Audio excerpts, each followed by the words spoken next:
Massillon Tigers football on ESPN Radio 990. Entering our 50th year as the radio home of the greatest show in high school football. The All-American Home Monday pregame show starts right now.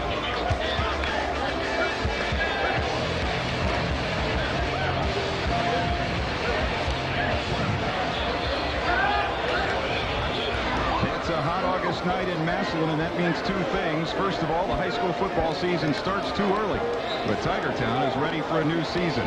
Welcome to Massillon Tigers Football 2007 on ESPN 990, brought to you by AltCare. I'm Clint Scroggs along with Ray Jeske from Paul Brown Tiger Stadium for the start of what could be a very special season for the Tigers and their fans. Many comfort themselves in the heat with thoughts of the night of December 1st. That's the night of the Division I state title game at Canton's Fawcett Stadium. Ray, Tom Stacy's team is thought by many to be one of the favorites for a state championship in Ohio this year. Do you think that is a valid belief? Boy, absolutely, Clint. I've never seen a high school team. I've got to be real candid. Obviously, people accuse me, well, Ray, you're a Massillon Tiger homer, and I am. I'm guilty as charged.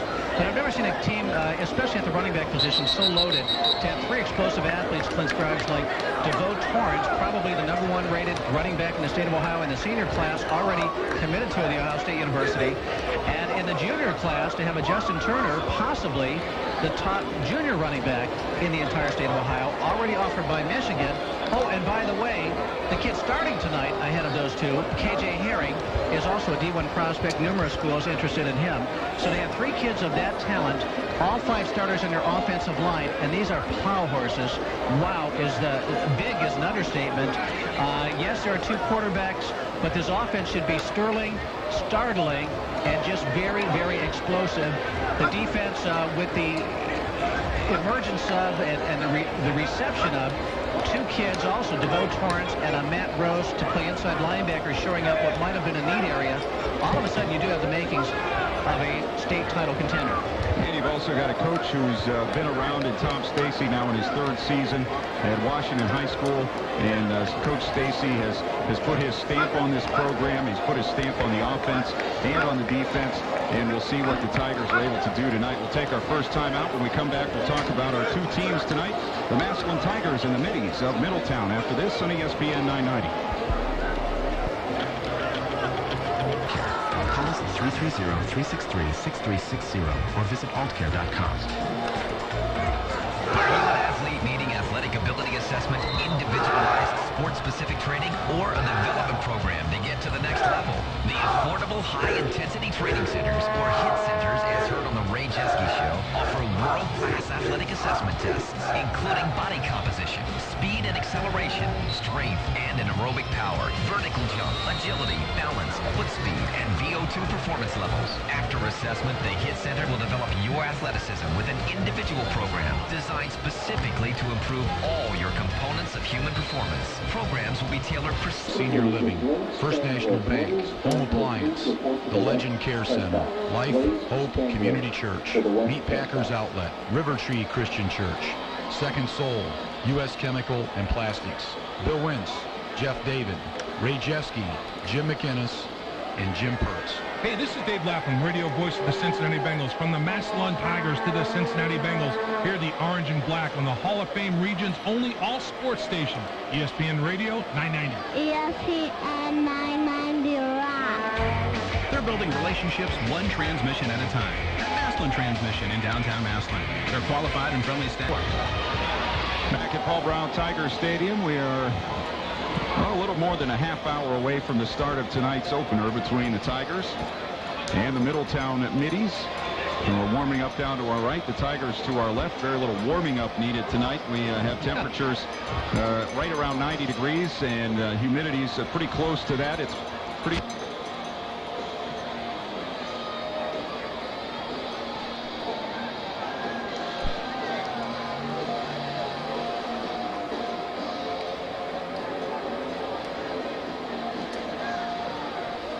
they hope is an exciting ball game, and as we get ready for the game tonight, Ray, as you said earlier, talking about some skilled people that the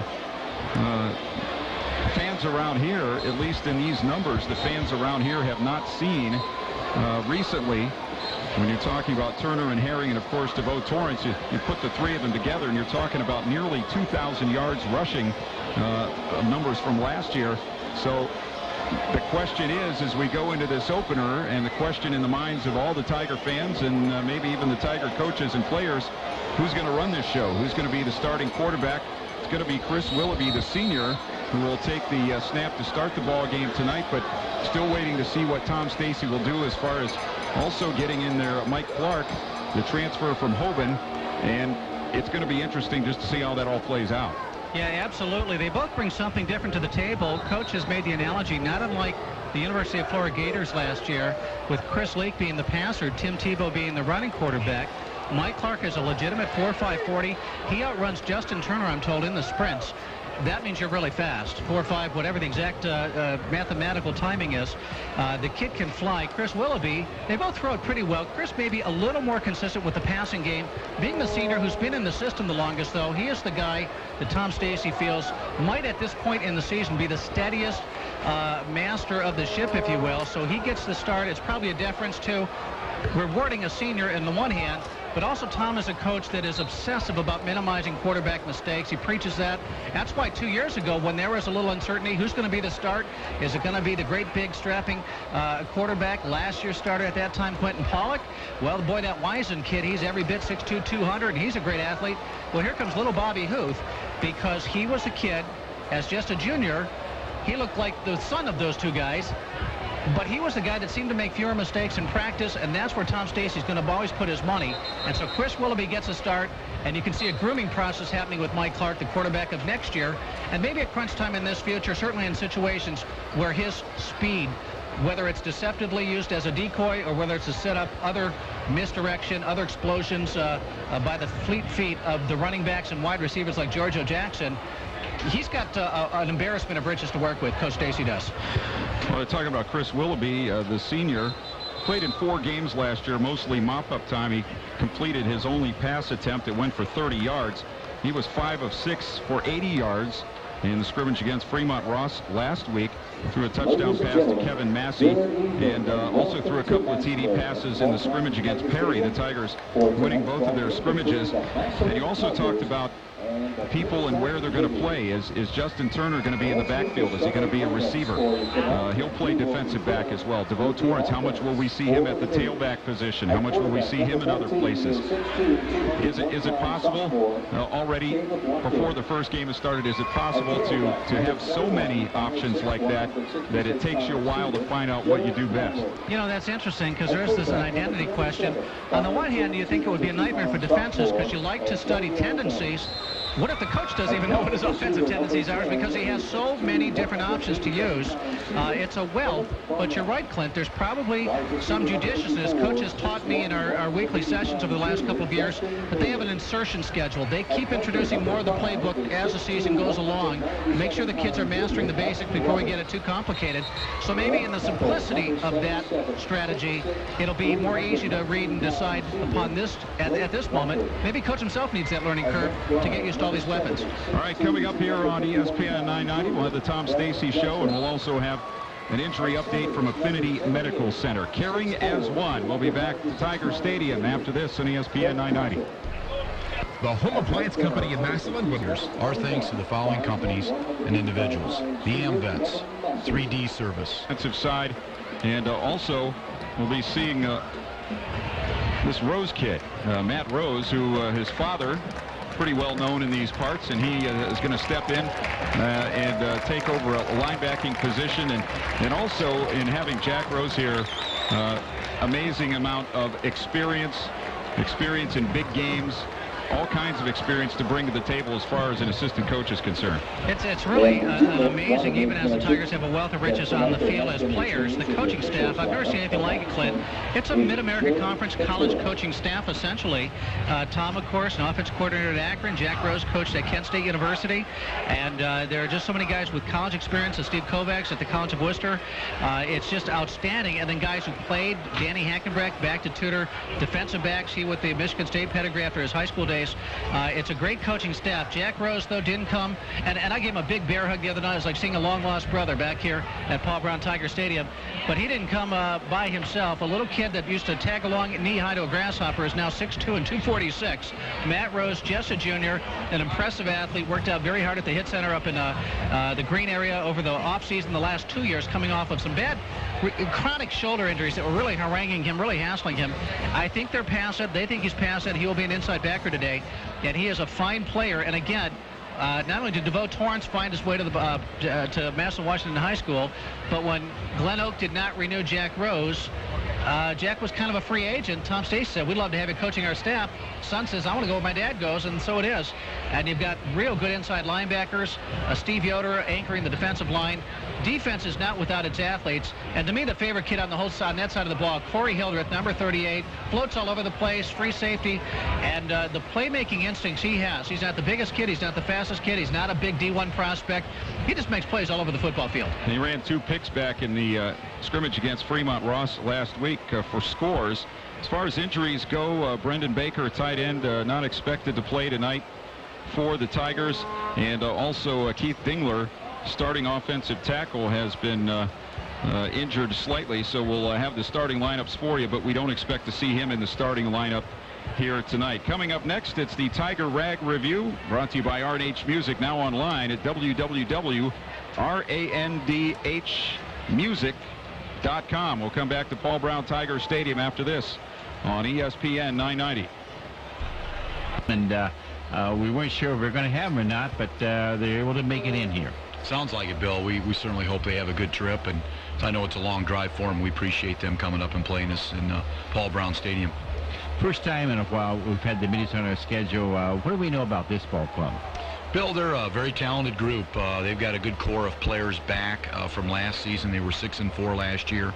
Ron Johnson, their head coach, I'm very familiar with. He was at Miami of Ohio when I was at Akron, and he's done an outstanding job of building the program back up. But they've got speed and quickness, and I think Barnett, their wide receiver, number 10, is an excellent player. And then they've got a couple guys on defense I really like. James Howard, a defensive end, number 50, and John Cordero, an inside linebacker, number 54. So they've got some talent and some speed, and it's going to be a real good opener for us. Okay, on the offensive side, what kind of an offense are we going to see from? Will they throw it a lot, or is it going to be a mix? What will we have? Well, they'll be very multiple. They're really a lot like us. They'll run out of the eye.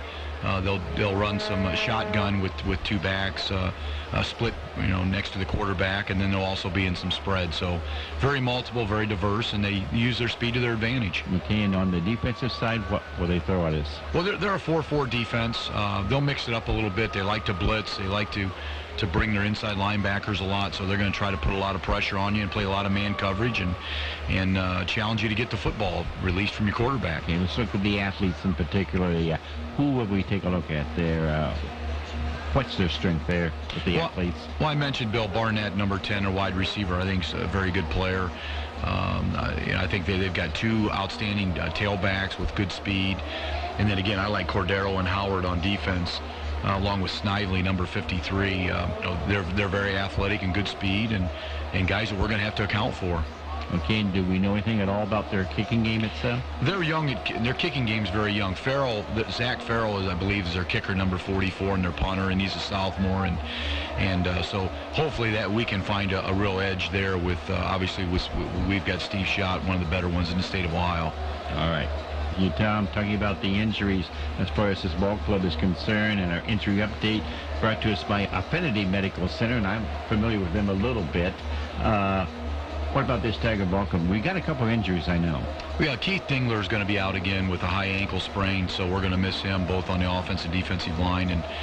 And then Brendan Baker is still out also with a knee injury. He's probably going to be another week or 2 before we get him back. So we've got a couple young guys with bumps and bruises, Danny Hune being one who won't play in our JV game on Saturday. But, I don't think we're in too bad a shape considering what, the weather that we've gone through and the part of the year that is in. Right after 2-a-days, you normally have some bumps and bruises. All right, good luck in the game tonight, Tom. Thanks, Bill. Back at Paul Brown Tiger Stadium, Clint Scroggs, Ray Jeske with you as we get set for the opener of the 2007 season. And a reminder that the Tiger Rag Review coming up tonight Brought to you by R&H Music. Now online at www.randhmusic.com. And Ray, I'll tell you, we're talking about Middletown, and we'll flesh this out a little bit tonight, but an amazing story. Financial troubles in the district. The levy did not pass a couple of weeks ago. It was going to be $900 per student per activity to play or participate this fall. Ouch. The coaches came in earlier this week and told the school board we'll work for free this fall without our stipends. So that cut down the pay-to-play total to about $3.25, I believe. And between the kids paying it off, between the booster clubs, the touchdown club, fundraisers and things like that, they were able to have all their athletics this fall. And that's some community spirit right there. Well, that's amazing, and that would never really happen, that kind of a situation in Tigertown, because $900, 100 kids, do the math, that's $90,000. Bill Caples writes a check, and it's all taken care of, you know. Well, Bill's here tonight, and we're in the Bill Caples press box, so we have to be careful about what we say about Mr. Caples. But when we come back, we'll talk a little bit more about Middletown and tell you more about what they have to offer as far as offensively and defensively. Forget about the money stuff. They've got football to play now, and the Tiger Rag Review is coming your way from R&H Music, and it's online now at www.randhmusic.com. I'm Brandon Grizzard. I'm 16. I play for the Massillon Tigers. Football is more than a game to me. It's everything in this town.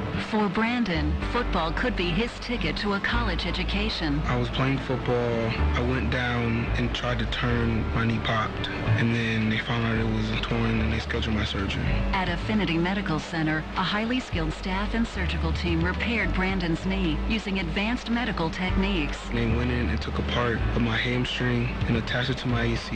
They expect me to be 100%. At Affinity, Brandon got the quality care he needed close to home. Affinity Medical Center was a great place. I'm glad that I have another chance to play my senior year and hopefully get a scholarship. If you sustain an injury as serious as Brandon's, a cold compress can reduce swelling until you receive medical attention. To learn more, visit us on the web at affinitymedicalcenter.com. Affinity Medical Center. Caring as one. The Massillon Fraternal Order of Eagles number 190 continues its second century of service in 2007, continuing a tradition of supporting Massillon schools, sports teams, museums, and cultural events. A tradition of making our lives better right up to the present day with major support of the Downtown Massillon Association's Cruise On In and Dance Party, the Eagles 190 Sports Complex, and sponsorship of Tigers football on ESPN Radio 990. Our thanks to the Eagles number 190, still serving after all these years. Save big bucks at Buck Chevrolet. Some dealers sell 07 Silverados for $30,000. But at Buck Chevrolet, 4x4 extended cab 08 Silverados start at $24,900. Save big bucks, thousands at Buck Chevrolet in Canal Fulton and at buckchevrolet.com. Hi, this is Coach Tom Stacy. On behalf of the Massillon Tigers football team, myself, and ESPN 990, I would like to thank all the sponsors that partnered with ESPN 990 in purchasing for us the much-needed state-of-the-art blocking sleds. It should really help the Tigers. Our thanks to the following companies and individuals: the AmVets, 3D Service, Buckingham, Doolittle, Burroughs, Brewster Park Senior Living, First National Bank, Home Appliance, the Legend Care Center, Life, Hope Community Church, Meat Packers Outlet, River Tree Christian Church, Second Soul, U.S. Chemical and Plastics, Bill Wentz, Jeff David, Ray Jeske, Jim McInnes, and Jim Kurtz. Hey, this is Dave Lapham, radio voice of the Cincinnati Bengals. From the Massillon Tigers to the Cincinnati Bengals, here's the Orange and Black on the Hall of Fame region's only all-sports station, ESPN Radio 990.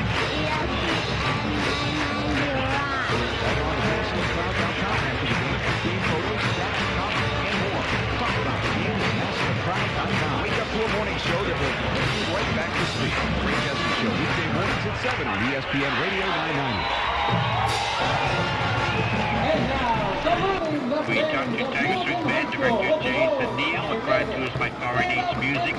A new beginning, now online at www.randhmusic.com. And Jason, a new season and a new Tiger Swing Band. Yes, Bill, we're very excited for tonight's game. Looking forward to stepping off with the band. Okay, and what are we going to see tonight on the field? Well, we're going to see, first of all, we're going to enter the stadium from a different location tonight because we got some construction out there. They're building some things around the stadium, and we're looking forward to a nice new pregame entrance from the southeast, and some of our standard pregame elements. Our halftime show is going to be Fanfare Tiger Rag Carry On, our opening routine into Swinging Across the United States is our theme. And what are we going to hear in that show tonight? We have... What will you be playing? Yeah, we'll be playing St. Louis Blues, Pennsylvania 6-5000, New Orleans, When the Saints Go Swinging In, and closing with America the Beautiful. Very nice Ray Charles arrangement of that. All right. That sounds really good. And I want to call you Coach. You are, in essence, the coach of the band, anyway. Jason, as far as the band itself, how big are we going to be this year? We are at 101 members this year. So we are just a little smaller than last year, but we've got a lot of good kids, and they're real excited. And I'm really excited about the group who's here. They're doing a great job. Well, we're looking forward to seeing this show tonight. Again, it's part of the greatest show on earth here in Tiger Town. And good luck tonight, Jason. We'll talk to you again next week. Okay, thank you, Bill. Coming up after the 2 live mics, it's Tony Kornheiser. Then stay tuned for the Jim Rome Show at noon. We're ESPN 990, the county-wide leader in sports.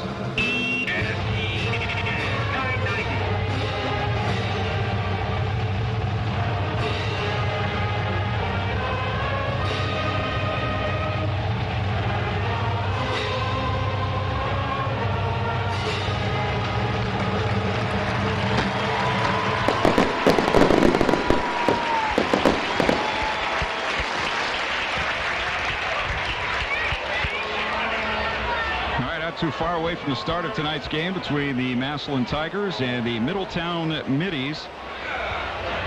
And a couple of changes in the starting lineup tonight for the Tigers. But as far as Middletown is concerned, 6-4 last season. They had to win their last 4 games to do it, beating Milford, Fairfield, Lakota East, and Princeton. They also play Coleraine, Hamilton, Lakota West, Mason, and Oak Hills in that conference, and Sycamore in the Miami Valley Conference. A tough league, and they have been down, but they look like they're coming back. 3 wins 2 years ago, 3 years ago, 4 wins year before last, and 6 wins last year. We'll come back and we'll have the starting lineups for tonight's game. Brought to you by Buck Chevrolet in Canal Fulton. The $1 sale means $1 down, $1 for a month, and $1 for 1 year's maintenance. Coming up on...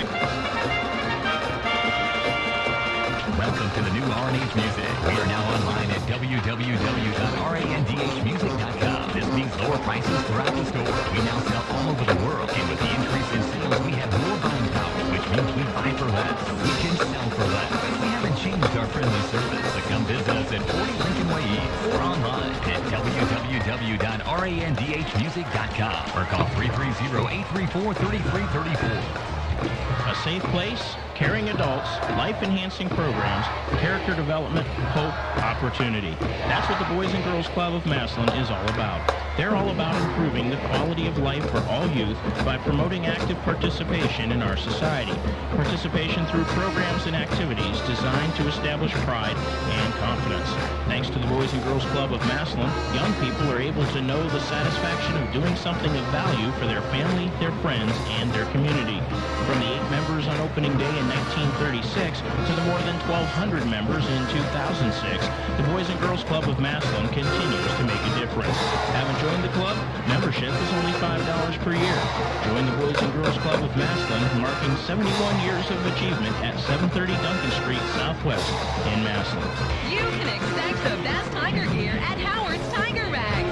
It's all here at our store in downtown Massillon. We have everything, and I mean everything Obi. All the new ladies apparel, including husband beaters, Obi flip-flops, and Massillon Tiger slide-ins, white, orange, or black game jerseys, hoodies for the whole family, even Obi dog tags to hang tons around your neck, infant and toddler apparel for the little Obi bands, t-shirts with a dozen different styles and contrasting colors with the newest Obi or Leaping Tiger designs. We even even have 3D hats and decals, up to 12 inches by 12 inches, so you can tattoo your chest. There is so much OB gear, you may need a new closet. We're open at 10 a.m. Monday through Saturday, and we're open until 7 on all game nights, so you can race in and get the latest OB wear to show off at the game. We're going to cheer those Tigers on with our mouths and our clothes. The team will be able to hear us and see us. Go Tigers! Howard's Tiger Rags, downtown Massillon. Save big bucks at Buck Chevrolet, where Trailblazers go for less than anywhere else. Like a loaded 04 for just $10,990 with 4.9% APR up to 60 months. Save big bucks, thousands at Buck Chevrolet in Canal Fulton or at buckchevrolet.com. Hi, this is Coach Tom Stacy. On behalf of the Massillon Tigers football team, myself, and ESPN 990, I would like to thank all the sponsors that partnered with ESPN 990 in purchasing for us the much-needed state-of-the-art blocking sleds. It should really help the Tigers. Our thanks to the following companies and individuals: the AmVets, 3D Service, Buckingham, Doolittle, Burroughs, Brewster Park Senior Living, First National Bank, Home Appliance, the Legend Care Center, Life, Hope Community Church, Meat Packers Outlet, River Tree Christian Church, Second Soul, U.S. Chemical and Plastics, Bill Wentz, Jeff David, Ray Jeske, Jim McInnes, and Jim Perks. Hey, this is Dave Dock on the radio voice of the Cincinnati Bengals. From the Massillon Tigers to the Cincinnati Bengals, here the orange and black on the Hall of Fame region's only all-sports station, ESPN Radio 990. ESPN 990 Rock. Like the host, listen for the prizes. The Ray Jeske Show, weekday mornings, 7 to 9 on the Hall of Fame region's only all-sports station, ESPN Radio 990. The Tiger swing band, the cheerleaders, some fans, and of course Obi out on the field getting ready for the appearance of the 2007 Massillon Tigers. And we'll give you the starting lineups, and they're brought to you by Buck Chevrolet, Ray. Yeah, Buck Chevrolet, brand new ownership in Canal Fulton, and it's amazing the stuff they do, including right now, Clint, the $1 sale. They have a great lineup of vehicles, a great starting lineup always, pre-owned cars, amazing. But for a buck down when you buy it, a buck down, Clint, for your first month payment, and then a buck for your first year's maintenance, whatever the maintenance needs are. That's the buck stops there at Buck, so that's the $1 sale, and the Buck Chevrolet starting lineup now here on ESPN 990. All right, the Tigers on offense. We'll see Chris Willoughby first, the 186-pound senior quarterback, getting the start in the backfield tonight. K.J. Herring, the 5'10", 185-pound senior, and the fullback will be Steve Yoder, 6'3", 273, and a senior. The tight end tonight, Josh Cross, who will take the place of Brendan Baker. Cross at 5'10" and 191, a senior. The wideouts, Giorgio Jackson, last year's leading receiver, coming back at 6'2", 190, and a senior. Kevin Massey, a 5'10", 185 senior, is the flanker. On the offensive line, the center, Blake Seidler, 6'3", 246, and a senior. The guard, Sean Arnold, at 220 and a senior, and Griffin Ehrlitz, 227 and a junior. The tackles, Jeff Myers, 6'3", 289 and a sophomore, and Reggie Como, 6'3", 341 and a senior. Tigers defensively tonight. On the line, we'll have Steve Yoder at one defensive end. At 273, a senior, Brian Errolt, 202 and a junior. On the other end, on the nose, will be Sean Arnold, 6 feet, 220 and a senior. The linebackers, Dory Irvin, 196-pound senior, and a J.B. Price, 171-pound junior. On the outside, the inside backers, Dennis Vargas, 5'10", 260 and a senior. Matt Rose, 6'2", 246 and a junior. The corners, Kevin Massey and Justin Turner, the junior. And the safeties, Kenny Pettis, a senior at 165, and Corey Hildreth, the 167-pound senior for the Tigers. For Middletown on offense, their quarterback is Caleb Watkins, a 6'2 sophomore. They will have Darryl Conley and Antonio Banks in the backfield. The receivers, Philip Barnett, Justin Bailey, and Alan Roberts. On the offensive line, Craig Patrick, Brad Johnson, Alex Landon, and Blake Walker, a big offensive line, and we'll talk about that as we go. Defensively, they'll run a 4-4 defense. Alex Shell and Jake Snively on the inside on the line. James Howard and Rico Renfro on the outside. The linebackers, Charles Diop, DeJour Cornelius, Jacques Cordero, and DJ Hunter. Tony Peters, Laquan Thomas, the corners, Giles Henderson, the safety. We're getting ready to go tonight from Paul Brown Tiger Stadium. We'll come back and have the opening kickoff after a timeout here on ESPN 990. Back in the day when your parents were young, people worked an honest day for an honest dollar. They said things like, a man's word is his bond. They did business with a handshake, making deals firm. You could trust it. They understood responsibility, integrity, and reliability since, after all, the buck stops here. Seems like such a long time ago. But there still is a place, right here and now, in a little town where people aren't in such a hurry, where a man's word still is his bond, and the buck does stop here. The town is Canal Fulton, and the place is Buck Chevrolet. At Buck Chevrolet, a dollar's worth something. Your time is valuable. You're valuable. That's why every GM certified used car at Buck Chevrolet has a 100,000-mile warranty, a 170-point safety check, fixed loans as low as 2.9% on used cars. And Al, the service manager, he'll get to know you and your car, like the family car doctor. You'll find yourself saying, my buck stops here. And like the old days, you'll find bucks left in your pocket. Buck Chevrolet in Canal Fulton. It's the way America used to be.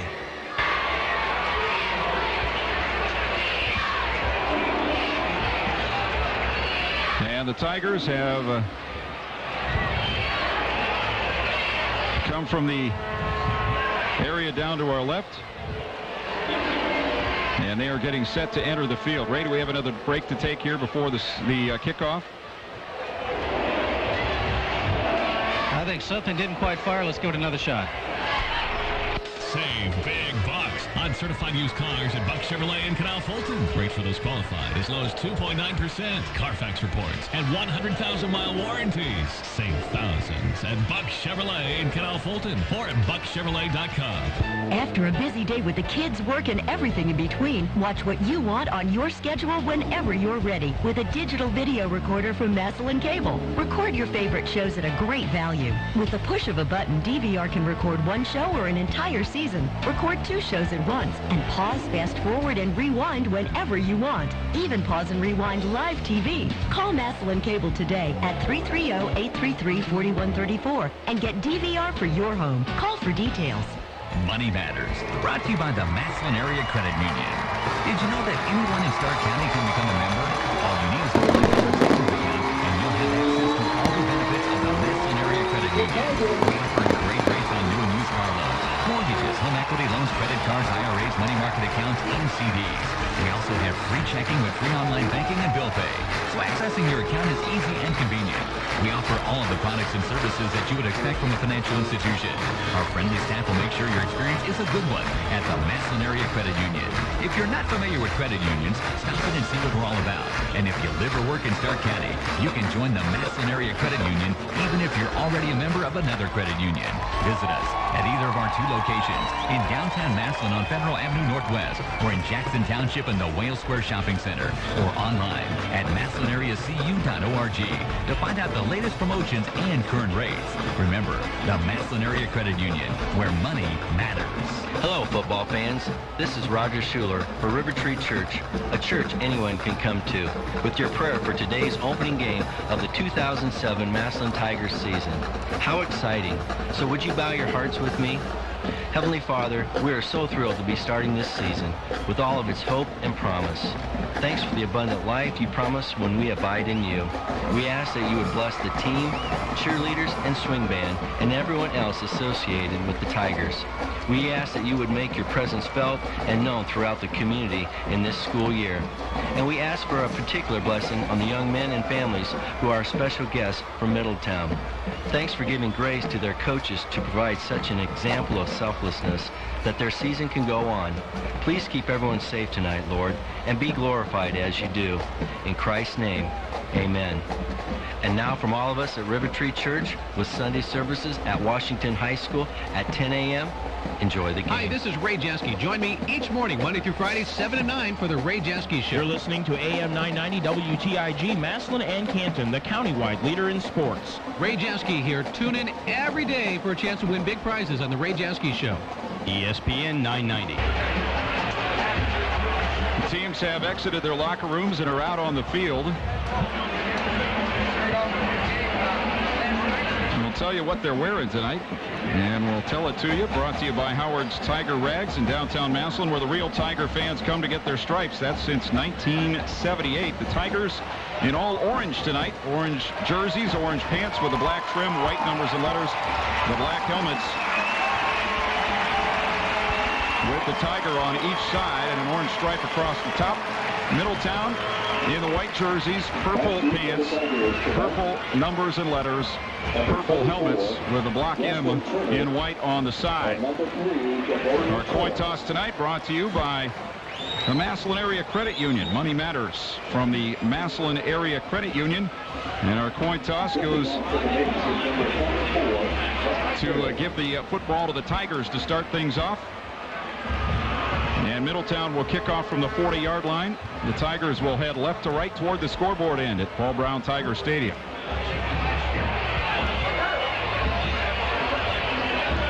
And serious speed back there in safety to receive the kick, both Justin Turner, DeVoe Torrance. Also notice the starting linebackers a year ago, Antonio Scazza, Cody Colley, about 200 to 180 pounds as the inside backers a year ago. Now with Vargas and Rose, you got 260 and 246. A slight change up there. Zach Farrell, a sophomore, will kick it off for Middletown. And the 2007 season is underway. The ball's booted along the ground, picked up on the 27-yard line, and here comes Giorgio Jackson up to the 39-yard line. He's brought down there by Charles Diop, a senior linebacker for Middletown, and the Tigers will start at 1st and 10 from their 39 on the near hash mark as they work left to right here in the first period. Ready for the first play from scrimmage of the 2007 season. Sun going down, the lights are taking effect. Still very warm and humid, so we'll see what that has to do with tonight's game. And on a quick count, they'll pitch it left to Torrance, and DeVoe Torrance is stopped after a short gain out to the 41. And he is brought down by DeJour Cornelius, a 227-pound junior linebacker who is their leading tackler in the preseason. I just want to call him Soup DeJour, and that'll keep it easy. They are missing one of their linemen, Blake Walker, or missed him last week. We'll check and see if he'll be in there tonight. Here's another handoff to Torrance around right-handed. He's going to be hit and dropped behind the line of scrimmage. He tried right tackle, nothing there. He tried to bounce it outside, and he was brought down from behind by DJ Hunter, a junior defensive back. And so two pretty good defensive plays by the middies, and the Tigers will have it 3rd down and 11 from their 38-yard line. The Tiger quarterback is Chris Willoughby. And his center, Blake Seidler, comes over the football. They'll send 2 receivers out to the left, 1 to the near side right, 1 back. And Willoughby back to throw. Quick screen out to the left side, caught by Turner, bounces off a tackler, but he'll be brought down at around the 43-yard line. And that will be Cornelius with another tackle for Middletown. And the Tigers quickly 3 and out, picking up a total of 4 yards on that possession. Boy, great defense by Middletown in that first series. They showed that their linebackers can go sideline to sideline. Tigers trying to stretch the field, see if they have a speed advantage. And against this athletic Middletown team, they may not have so much of a speed advantage. Steve Schott into punt for the Tigers. And it is Philip Barnett standing back on his 20, now backpedaling a few steps inside the 20 for Middletown. Snap, no rush, kick is away, end over end. It will bounce at around the 28. Bounces about straight up in the air, takes a right turn, and the Tigers will down it on the 26-yard line.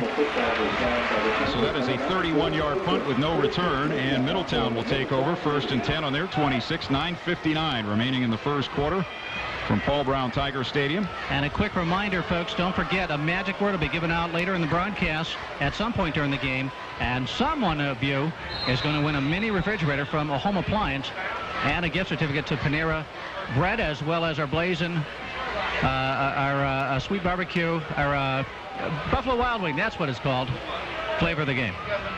And our first quarter brought to you by Spectrum Orthopedics.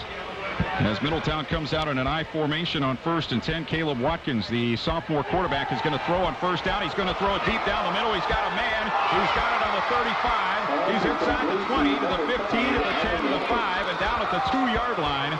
Catch and run by Allen Roberts, junior receiver, and Middletown burns the Tigers over the top on the first play from scrimmage. Well, a year ago, Middletown had a famous quarterback, a very good one named Skylar Jones. He had a 4.4 40 time, a strong arm. He is at Wake Forest today. Caleb Watkins, only a sophomore quarterback, and the Middletown folks very high on him. Lots of promise, and we saw a great throw, a great run and catch. And the young, in terms of experience, cornerback, Justin Turner, is paying some dues right now. 71 yards on the pass, catch, and run. I formation, 2 tight. Wide receiver to the right side. They'll pitch it to the left side. Cutting in for a touchdown is J.J. Greenwood. And 2 plays and 74 yards, and the Middletown Middies are on the board at the 9:31 mark of this first period. Boy, a cold splash of water in the face of the Tigers, heavily favored in the hearts of all Tiger fans, and but not in terms of the coaches who scouted this Middletown team, studied film on them, and said they're a very good football team. In for the extra point is Zach Farrell. Holding is Nick McKnight. Ball back, ball down, kick is up, and it is good. Timeout, 9:31 first quarter. It's Middletown 7, Massillon nothing. We'll take a timeout on ESPN 990. At Spectrum Orthopedics, our board-certified and board-eligible orthopedic surgeons provide the most high school and college team coverage in Stark County. We utilize state-of-the-art technology and treatment to provide you with the highest level of service. To serve the needs of all Stark County, Spectrum Orthopedics has offices in Canton, North Canton, and Massillon. Our 4th office with state-of-the-art imaging and physical therapy services is now open on Hills and Dales Road. Whether you're an athlete that has been injured on the field or a weekend warrior injured at home, we've got you covered at Spectrum Orthopedics. The food is so good at the Cameo Grill. 2-time Best Hamburger winner in the ESPN Radio 990 Best of Massillon poll, and recently received the Bargain Burger Award. The Cameo Grill, 809 South Erie Street, home of the famous Cameo Burger. Open until midnight, Monday through Saturday, Sunday, 6 a.m. to 11 p.m. Zach Farrell getting ready to kick it off for the second time in the first 2.5 minutes of this game as Middletown holds the Tigers 3 and out, and then they score on a 2-play drive. And here is a short kickoff again, taken at the 29, out to the 30. Coming to the near side is Josh Cross, and he's out across the 40 to the 43-yard line. So Cross, who gets the start at tight end tonight, gets the kickoff return, and we'll see, as you said, Ray, the splash of water in the face. We'll see how it affects the Tigers as they face some early adversity. Yeah, absolutely. Middletown, by the way, in the kickoffs, what they're saying is we're not kicking to Torrance, we're not kicking to Turner. Somebody else is going to. We'll give you the ball on the 39 or 43 rather than take a risk with those guys to take it to the house. Chris Willoughby under center for the Tigers. And it will be K.J. Herring at the tailback position. They'll go with the fullback straight ahead, and Yoder goes across the 45 to the 46. Steve Yoder, the senior 273-pounder, defensive line and fullback, and he picks up 3 yards on that carry, bringing the Tigers to the 46. Tigers are going with the messenger quarterback system. Mike Clark on that play. Chris Willoughby takes a play in from Coach Stacy and brings it to the huddle. So it will be Willoughby here with an offset eye now. Herring behind Yoder. Short drop, throw near side, catch on the sideline and out of bounds goes Giorgio Jackson in Middletown territory at the 46-yard line, and he's going to have a first down on a gain of 8. Quick little confidence builder for the Tiger offense and for quarterback Chris Willoughby. I would think those kind of nickel dime things will always be there because they're respecting the run, putting a lot of guys in the box, trying to deny that, and play action after play action after play action should allow for short, quick, high percentage passing plays. Jackson will go wide left, Massey in the left slot, tight end right, I formation. Herring, the tailback, gets the handoff up the middle. He's got room inside the 40, and he's down to the 37-yard line. Looks like he might have some more there, but Middletown covers quickly. Charles Diop makes the tackle for the Middies, and it is close to a first down. It's about a 9-yard gain there for K.J. Herring. Just a great little hole there. Right guard Griffin Earlitz opening it up, and K.J. lugging the mail up the field. and getting close to a first down. Nearing 546 yards last year, 7.5 yards a carry, 7 touchdowns, and a long of 51. Now it's Torrance in the backfield. Play action. Willoughby going to throw deep down the near side. He's got Massey behind the defense. He's got it for a Tiger touchdown. 37 yards. Willoughby to Kevin Massey. And the Tigers a point away from tying this one up. We did not see Kevin Massey play wide receiver last year very much. A very good corner as a junior. Had a lot of big plays. Took a couple of interceptions to the house. But this is the luxury. He's not one of the kids that get mentioned all the time because George O. Jackson does it, the wideout, the running backs do. And if you got to cover all those guys, there's Kevin Massey on the other side. Steve shot for the extra point. Puts it up. And through. 8:09 remaining in the first period from Paul Brown Tiger Stadium. And the Tigers have come back to tie it. It's 7-7 on ESPN 990.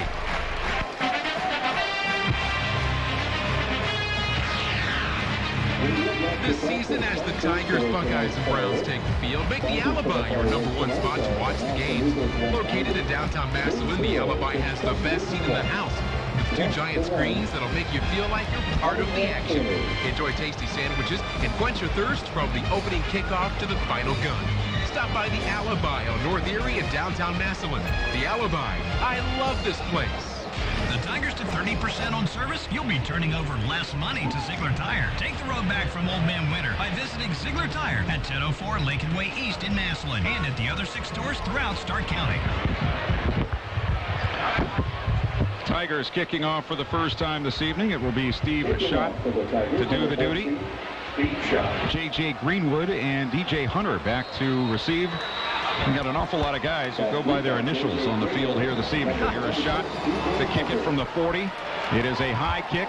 It will be taken by Greenwood on the 3. He fumbles it, tries to fall on it, loose ball, and Greenwood does fall on it on the 13-yard line. Disaster averted for the Middies, and they'll have it 1st and 10. But a minor disaster of field position now, deep in their own territory because of the muff on the kickoff, and alertly getting on the ball is the return man. But the Tigers in business here on defense. If they can get a stop and force a punt and take the ball over at midfield, they can very quickly eradicate any lingering memories of that opening touchdown by Middletown. You're thinking pizza in this first quarter tonight. Think Italo's Pizza of Massillon. Call them now at 837-9112. On first down, Middletown with Caleb Watkins, the sophomore quarterback. You'll have 2 split to his right and 1 near side left. I formation. Greenwood the tailback. And on first down, they'll give it fullback up the middle. And taking it out across the 15 was Antonio Banks, the sophomore, 202-pound running back, out to the 26. And that's a gain of about 3, and Middletown will go without a huddle. 7:50 left in the first quarter. We've had a lot going on already. We're tied at 7. And Dennis Vargas getting the start at linebacker alongside Matt Rose. Dennis knifes in for the tackle, meaning DeVoe Torrance resting those legs on offense. Now they'll split a man in the slot to the left. That's Banks, and one in the backfield. They'll go shotgun, and they'll hand it off. And to the outside goes Greenwood trying to turn the corner. And he is hemmed in over there on the far side by Matt Rose. The gain out to the 17. So it's a gain of a yard on the play. It'll be 3rd down and 6 for the Middies. And as you said, field position, if you can get a stop here, then you've got it all in your favor. And Massey, who just scored the touchdown at one corner, Justin Turner at the other, defying you to try to get wide, running the football against the Massillon Tigers. Man in motion to the near side is Allen Roberts from the shotgun. Rolling right. Now he's going to run. 15, 20, and he's blasted on the far side of the field by J.B. Price, the junior linebacker. And he's blasted short of a first down. They'll spot him on the 22, and he'll need about a full yard more to get a first down. And the punt team will come out for Ron Johnson and the Middletown Middies. Tigers do register the 3 and out that they were hoping for and should get the ball back somewhere near midfield. Antonio Banks, the sophomore fullback. He's also the punter. And it is Corey Hildreth waiting for the Tigers on his 48-yard line. Snaps a bit low. No pressure, and the kick is a line drive down the middle of the field. It gets by Hildreth. He chases it back inside the 35, picks it up, looks to be hemmed in, and he will go down at around the 33-yard line. So that turns into about a 45-yard punt with very little return. And the Tigers give up a little bit of that field position just because the punt was so bad and so low that they couldn't come up and get it. Yeah, sometimes a lousy punt is a good friend because no one touches it and it keeps rolling.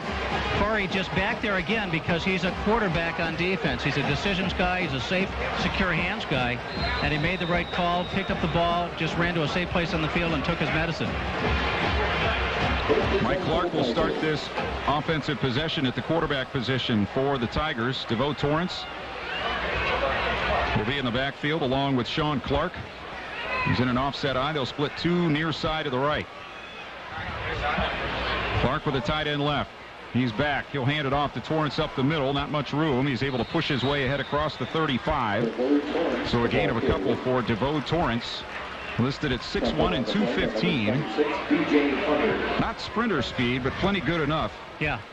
And Rico Renfro, a 6'1", 241 linebacker, making the first hit and getting some help from the middies. So they would be thrilled if they could hold DeVoe Torrance at 3 yards of carry. Jackson.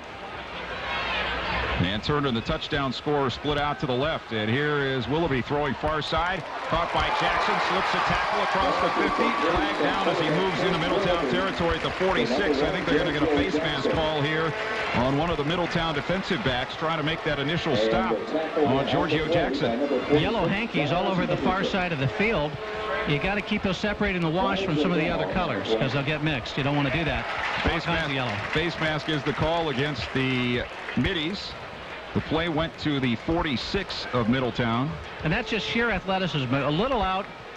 Chris did not throw his best ball. It took a while to get there. And Giorgio, just like a defensive back, he breaks on the ball and makes the first move, makes someone miss. And in the desperation, trying to tackle him from behind now, a face mask gets grabbed, tacking on more yardage. And just a big play. That's athleticism, winning a play that wasn't all that well executed. 15 yards on the play, 5 on the penalty. Here's a throw out to the near side to Torrance, looking for a block. He's got it inside the 30. Breaks a tackle. The flag comes in at the 20. He'll score the touchdown. We'll check the flag. We may have had a hold on the Tigers. Oh, is that right? I saw the flag, but not the infraction, but great open field running. He left. There's a pair of shoes, I think, somewhere about the 10-yard line, Clint. Wow, what moves for a big kid. It was the quick screen out to the right, and they will get the Tigers for holding. The flag is down on the 26-yard line. And one of the receivers, I believe, out in the right flat trying to block for his teammate. Going to be called for a little bit of a grab on the jersey. And that will wipe out a 40-yard touchdown play from Clark to Torrance. But a little preview of what we might see the rest of tonight in this season. Good news, bad news. The bad news, it nullifies a touchdown. The good news is we might get to see another one. Good grief. DeVoe Torrance, what a beautiful, just a quick little out to him, just outside, 5 yards up the field, and then it's all him as he sneaks down the sideline, isolates a defensive back, fakes him out of his shoes, and races to the middle of the end zone. And we have an official timeout on the field. 5:49 to go in the first quarter. It's 7-7 our score. And other games tonight in the area. Of course, speaking of DeVoe Torrance, Canton South, the winner last night over Dover. In that game, 28-21. Huge. New Philadelphia is at Central Catholic tonight. Garraway at Dalton. Fairless at Sandy Valley. Jackson is at Westerville South. Fine, how do you do there for Tom McDaniels? His first game at Jackson. Northwest is at Orville. Tuslaw at Buckeye Trail. Green is at Glen Oak. The first game in the brand new stadium up there at Glen Oak. Hoover hosting Washington Dunbar. Lakes at Copley. Lions at Crestwood. Louisville at Ravenna. Aquinas at Marlington. Minerva is at United. East Canton hosting Richmond Heights. The other games in the area tonight.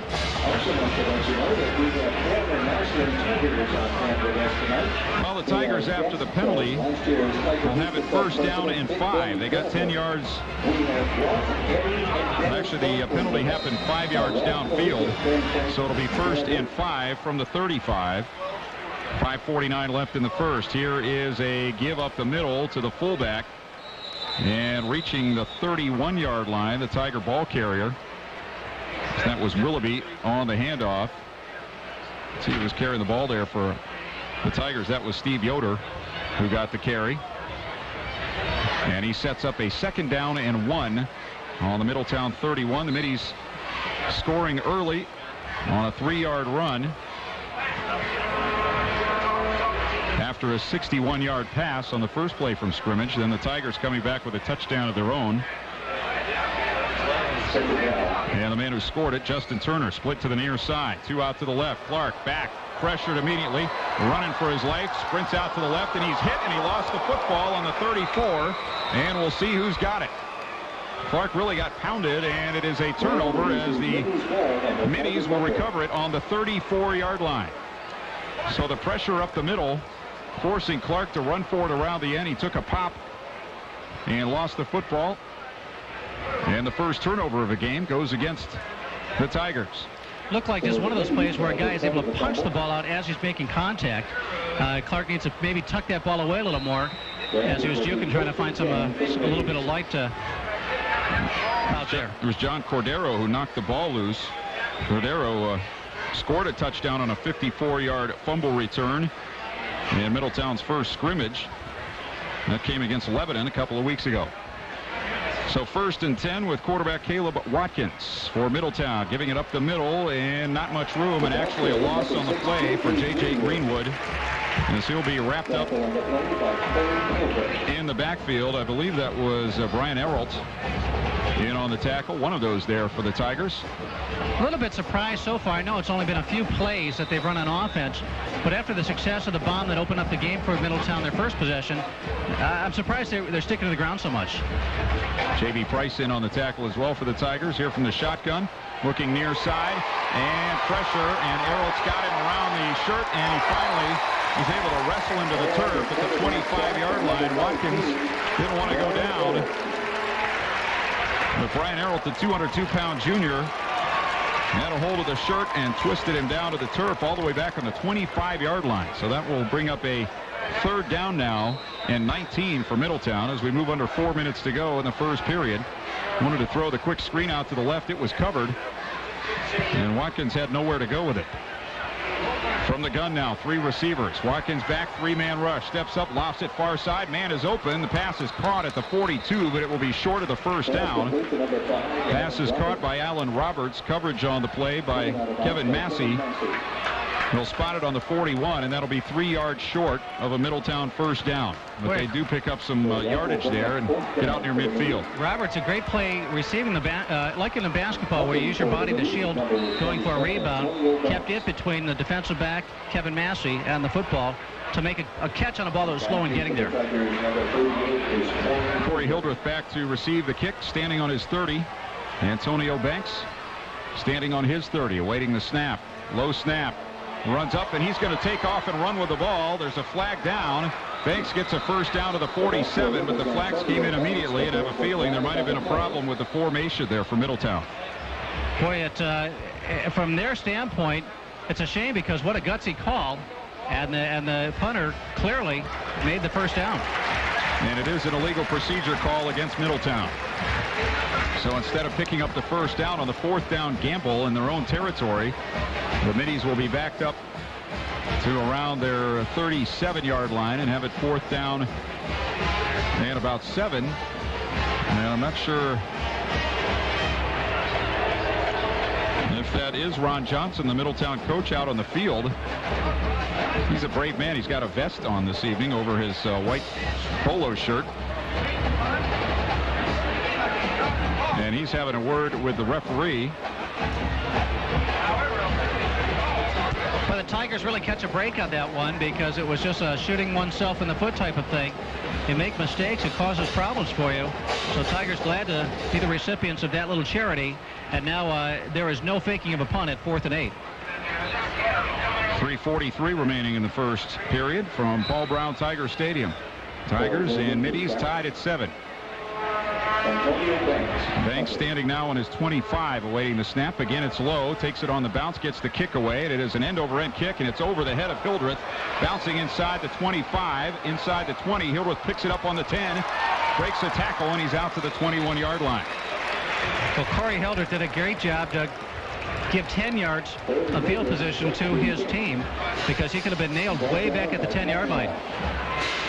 So the Middletown punting game has actually saved them, nearly saved them big time with a fake punt for a first down, but it has saved them field position-wise. And that turns out to be a 54-yard punt by Antonio Banks. Wow. 3:33 remaining in the first period. Chris Willoughby, the quarterback for the Tigers, as they take the field. Massey and Jackson will split to the near side right. Tight end left.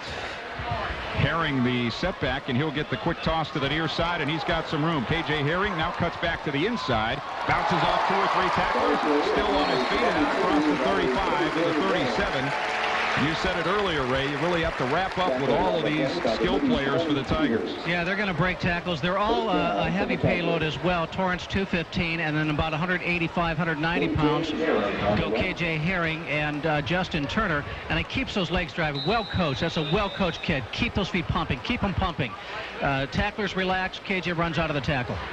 That's a first down carry. He got 10 or 11 yards after first contact there, and too many men in the huddle for the Tigers, and they're going to be penalized. Sean Clark not getting off the field quick enough. So we had a sizzling start to the game tonight, but things have kind of slowed down here as we get near the end of the first quarter. Each team with a penalty. First game mistakes is what we're talking about here with these kinds of penalties. Not that they don't happen in the other games, but hopefully they'll be reduced. For both teams, you hope that. Tigers, no doubt, going to try to coach the daylights out of those things so that they don't hurt too many times. 1st and 15 now for the Tigers from their 32. And they'll give it up the middle to Herring, and he is popped behind the line of scrimmage, and he'll go down for a loss of a yard, courtesy of Jake Snively, 5'9", 256-pound inside lineman, junior. And he got penetration and hit Herring before he was able to get going. Out come Willoughby and DeVoe Torrance to join the huddle. I don't think, am I wrong, has Justin Turner touched the football yet? Or certainly not on a running play. I don't think so. So all kinds of cards haven't been played yet by the Tigers. Massey and Van Ryzen are split to the far side. Massey takes the inside screen pass, breaks a tackle, breaks another, works out across the 35 to around the 38-yard line. So they pick up nearly half of what they needed there. They'll spot him on the 39, so it will be 3rd down and 8 for the Tigers as we move to 2:10 remaining in a 7-7 first quarter on a soupy night in Massillon.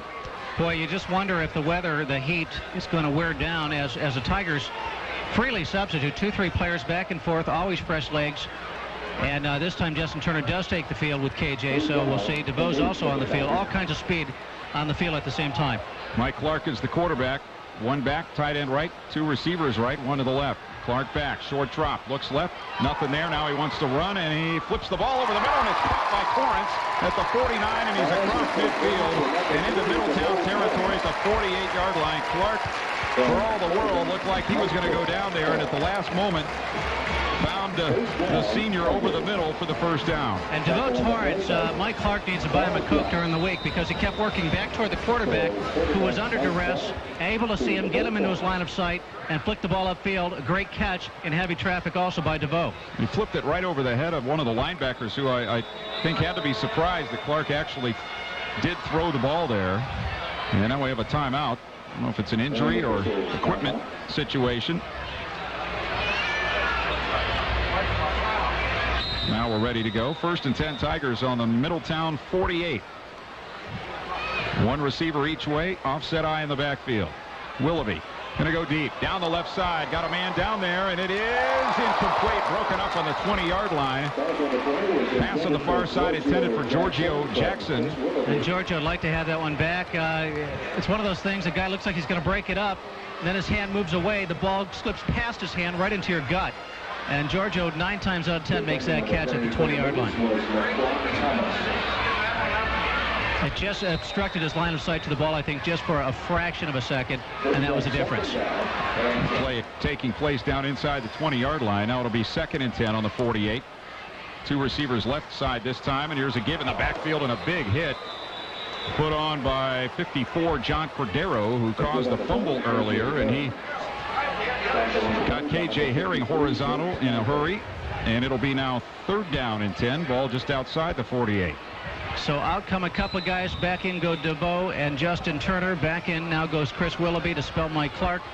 Giorgio Jackson, just 2-3 skills players coming on and off the field. It's not just quarterback shuttling on and off. It's a 3 or 4 different athletic people each play. Turner split to the near side. Willoughby will give on the draw, and bouncing off a tackler is Herring, but he's going to be dropped finally with his progress at his own 49. We'll call it the 50, and Herring taking a couple of big hits there. Middletown controlling the line of scrimmage on this series, and were it not for the great drive extending play earlier by Clark, they've controlled it for most of the last 5 or 6 plays. And the Tigers coming to the near sideline as the clock is running down here at the end of the first quarter from Paul Brown Tiger Stadium, and the score after 12 minutes in the 2007 opener. Massillon 7, Middletown 7. Back with quarter number 2 after this on ESPN 990. At Spectrum Orthopedics, our board-certified and board-eligible orthopedic surgeons provide the most high school and college team coverage in Stark County. We utilize state-of-the-art technology and treatment to provide you with the highest level of service. To serve the needs of all Stark County, Spectrum Orthopedics has offices in Canton, North Canton, and Massillon. Our 4th office with state-of-the-art imaging and physical therapy services is now open on Hills and Dales Road. Whether you're an athlete that has been injured on the field or a weekend warrior injured at home, we've got you covered at Spectrum Orthopedic. For 90 years, Dimmer Hardware has helped you find what you need for your home project. At Dimmer Hardware, the only thing old-fashioned is their service. Stop in on Tremont Avenue just west of the bridge in Massillon. Like cats and dogs, my concern for them is they not substituting freely like the guys in the orange, that in this heat it's going to take a toll later in the game. Maybe that'll happen to both sides. We'll see. Steve Schott in the punt for the Tigers. First punt went 31 yards. And Philip Barnett standing back on his 10-yard line awaiting the kick as the team switch sides. Shot kicking away from the scoreboard. He hits it high and spinning to the near side. It bounces around the 20 and takes a left turn out of bounds at the 21-yard line. So a 29-yard punt for Steve Schott and no return. And Middletown will take over 1st and 10 in a 7-7 game. Massillon winning the statistical battle. 5 first downs to 1. 27 rushing yards to 3. 105 through the air to 87 for Middletown. Total yards 132 to 90. And remember, 71 of those yards came on one play. A long pass from Watkins to Allen Roberts. Time of possession 8:40 for the Tigers and 3:20 for Middletown. The Tigers with the only fumble, the only turnover of the game, a lost fumble. So on first down, Middletown will line up in the shotgun with Caleb Watkins. Set up on his 15, hands it off around left end, trying to turn the corner, and then turning it upfield. Ball carrier Antonio Banks taking it out across the 23. And that'll be a gain of about, we'll give him 3 yards to the 24.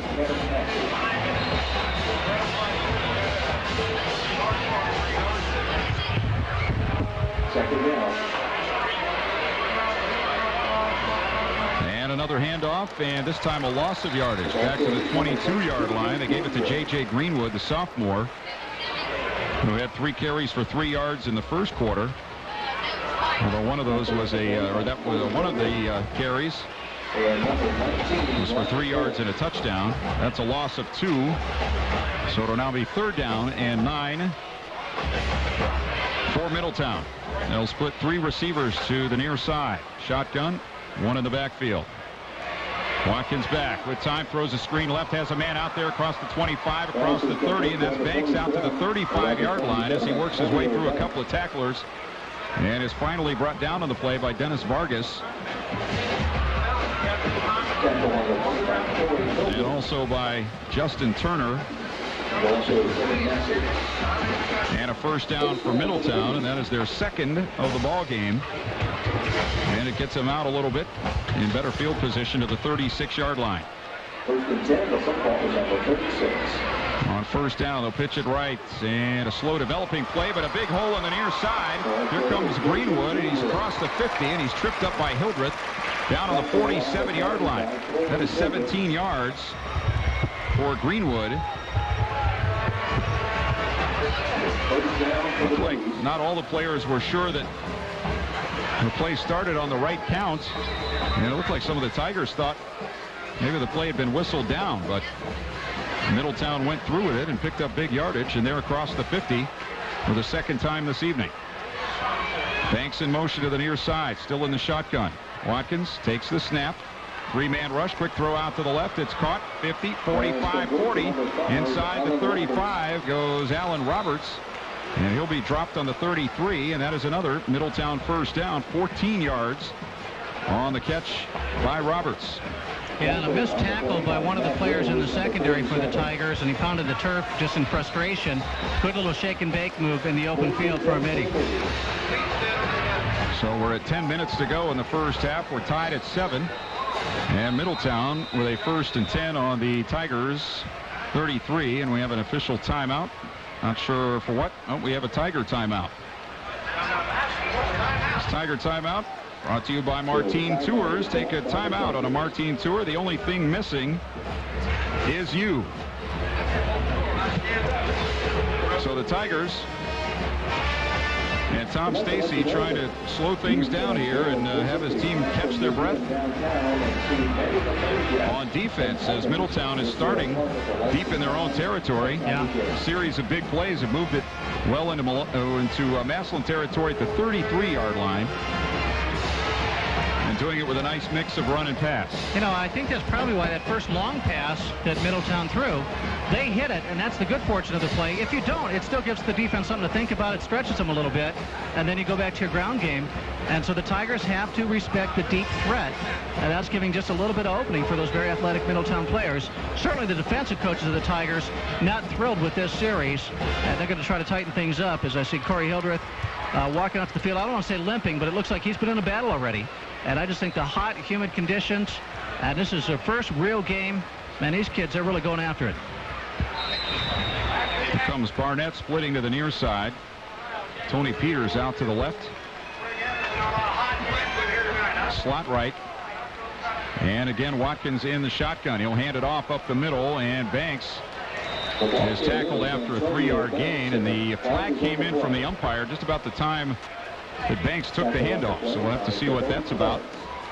Boy, the Tigers totally smelled that out. They just could see that, and you could see them bringing people in the box, and we've got a hold on the offense. And the Tiger coaches on the near side saying, take that penalty. Great anticipation by the Tiger D. Talked about Ron Johnson over the Middletown sideline wearing a vest over his shirt. Tom Stacy as well, which that's his normal style. Yeah. But Tom's is air conditioned. It's iced on the inside, and it blows cold air on your body. It's an amazing new invention. A cool suit. Yeah.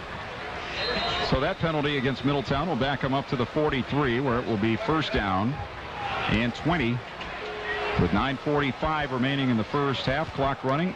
Middies and Tigers tied at 7. Alan Roberts in motion out to the left from the eye this time. They'll go play action. Watkins wants to throw it deep again, throwing it for Barnett. It's a jump ball. It's intercepted inside the 10. And going down at the 15 is Justin Turner, who won the jump ball on an underthrown pass. Just a great athletic pick by the young man, and a lot of people say he could at the next level play on the defensive side. He will probably play anywhere he wants, just about, where it takes that kind of skill and athletic ability, going high in the air and a great catch at his own 10, and good heads-up play after that, making 5 yards up the field before he went down. You know what, Clint, the other receiver, Albert's running on the north side of the field. He was had a little bit of separation. If the quarterback looks his way and makes a similar throw, both guys, Turner was in great position to play that ball. Alberts actually had separation and was behind the Tiger defense. Quarterback just didn't see him. So Massillon from their 15-yard line, 1st and 10, will send 2 receivers to the right. And on first down, they'll hand it off up the middle, and stacked up there, I believe that's Torrance, but spinning away off the pile and taking it to the 20.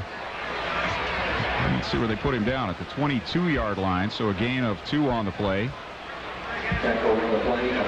Torrance in the first quarter had 3 carries for 2 yards, Herring 5 for 21, Yoder 2 for 7, and Clark was sacked for a 3-yard loss. Now it's Willoughby on the field. 5 of 6 passing in the first period. Rolls right, throws, caught in the right flat by Jackson. And the defender tried to force him out of bounds, but Jackson just kept on going and reached the 40, make it the 36-yard line. Boy, big chunks of turf, gets out of bounds, stopped the clock, of course, at the first down. Georgia Jackson showed himself to be a real weapon out there. And the defensive back over there tried to give Jackson a shove to force him out of bounds, but didn't do it nearly hard enough. And Jackson listed at 6'2" and 190. Just kept right on moving up the sideline.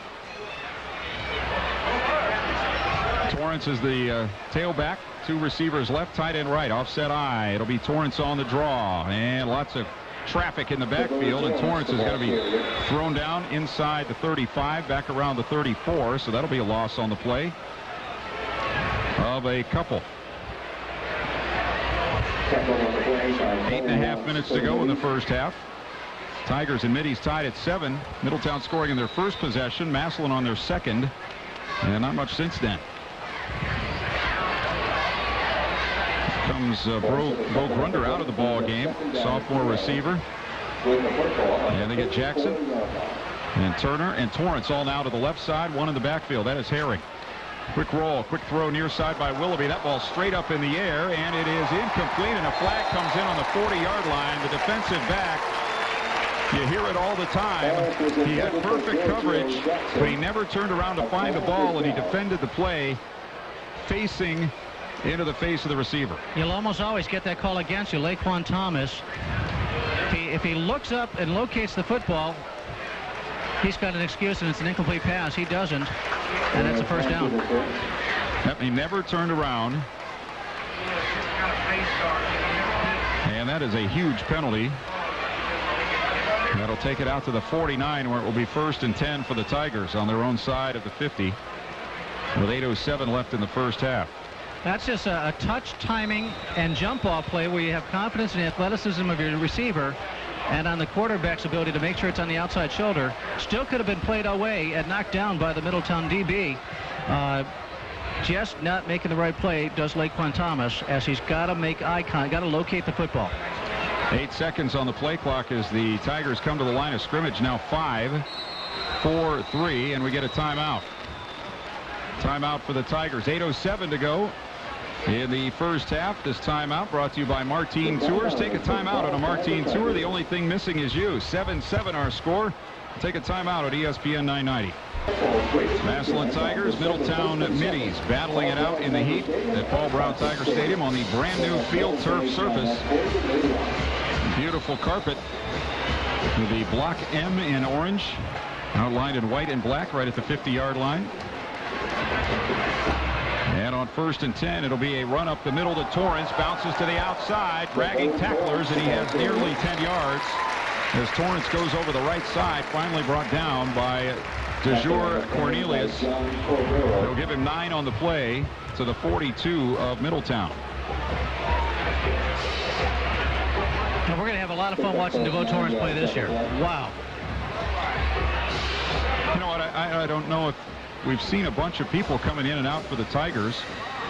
We've seen Phil Van Ryzen in and out of the ball game. Right now, Brandon Pedro is in there, sophomore tight end. I don't know how much of that maybe is just for effect for the Middletown players to see all these guys coming in and out of the ball game. On second and short, it's a give to the fullback up the middle, and Sean Clark is going to pick up the first down on the 40-yard line, a gain of a couple. Look, Randy, we've talked about the guys who are going to make the most waves for the Tigers offensively this year, but we're seeing all kinds of other guys as well. And as you said, Middletown seeing these waves of players coming in 3 and 4 at a time on every play. Brandon Pedro, this represents a change of position. As an 8th grader, he was a highly regarded quarterback, future guy. He was almost this big then, 6'3", 218, just a sophomore. You got other quarterbacks moving to tight end. 1st and 10 on the 40. Pitch it left. Torrance sprinting for the near side, waiting for his blockers, and now he's going to be hit and dropped on the 34. Brought down by a couple of linebackers, Cornelius and Renfro in on the stop, but that's still a 5-yard gain for DeVoe Torrance as we move to 6:45 in the first half. Tigers and Middletown tied at 7. My one loud reaction to a Bill Capel statement that happened this week on the morning show, on the Ray Desky show. He said, I was talking about DeVoe Torrance. He said, boy, he looks like a tailback, doesn't he? I said, no, he doesn't. And then I said, yeah, an NFL tailback. You know, he's just so physically, I can see him in a Buckeye uniform already. Play action, roll right, throw near side, and a catch for a first down. A catch by Josh Cross. Nice throw on the play by Willoughby under pressure in the backfield from Charles Diop. But another Tiger first down. Josh Cross, boy, nice catch and rolling forward, moving the chains, extending a drive. 6:23 left in the first half. 7-7 on your home appliance scoreboard, all knotted up here, but Tigers threatening. By the way, around the state of Ohio, one of the big games, Strongsville St. Ed's. Strongsville about to go in, it looks like, to take a 17-0 lead over Ed's in the first half.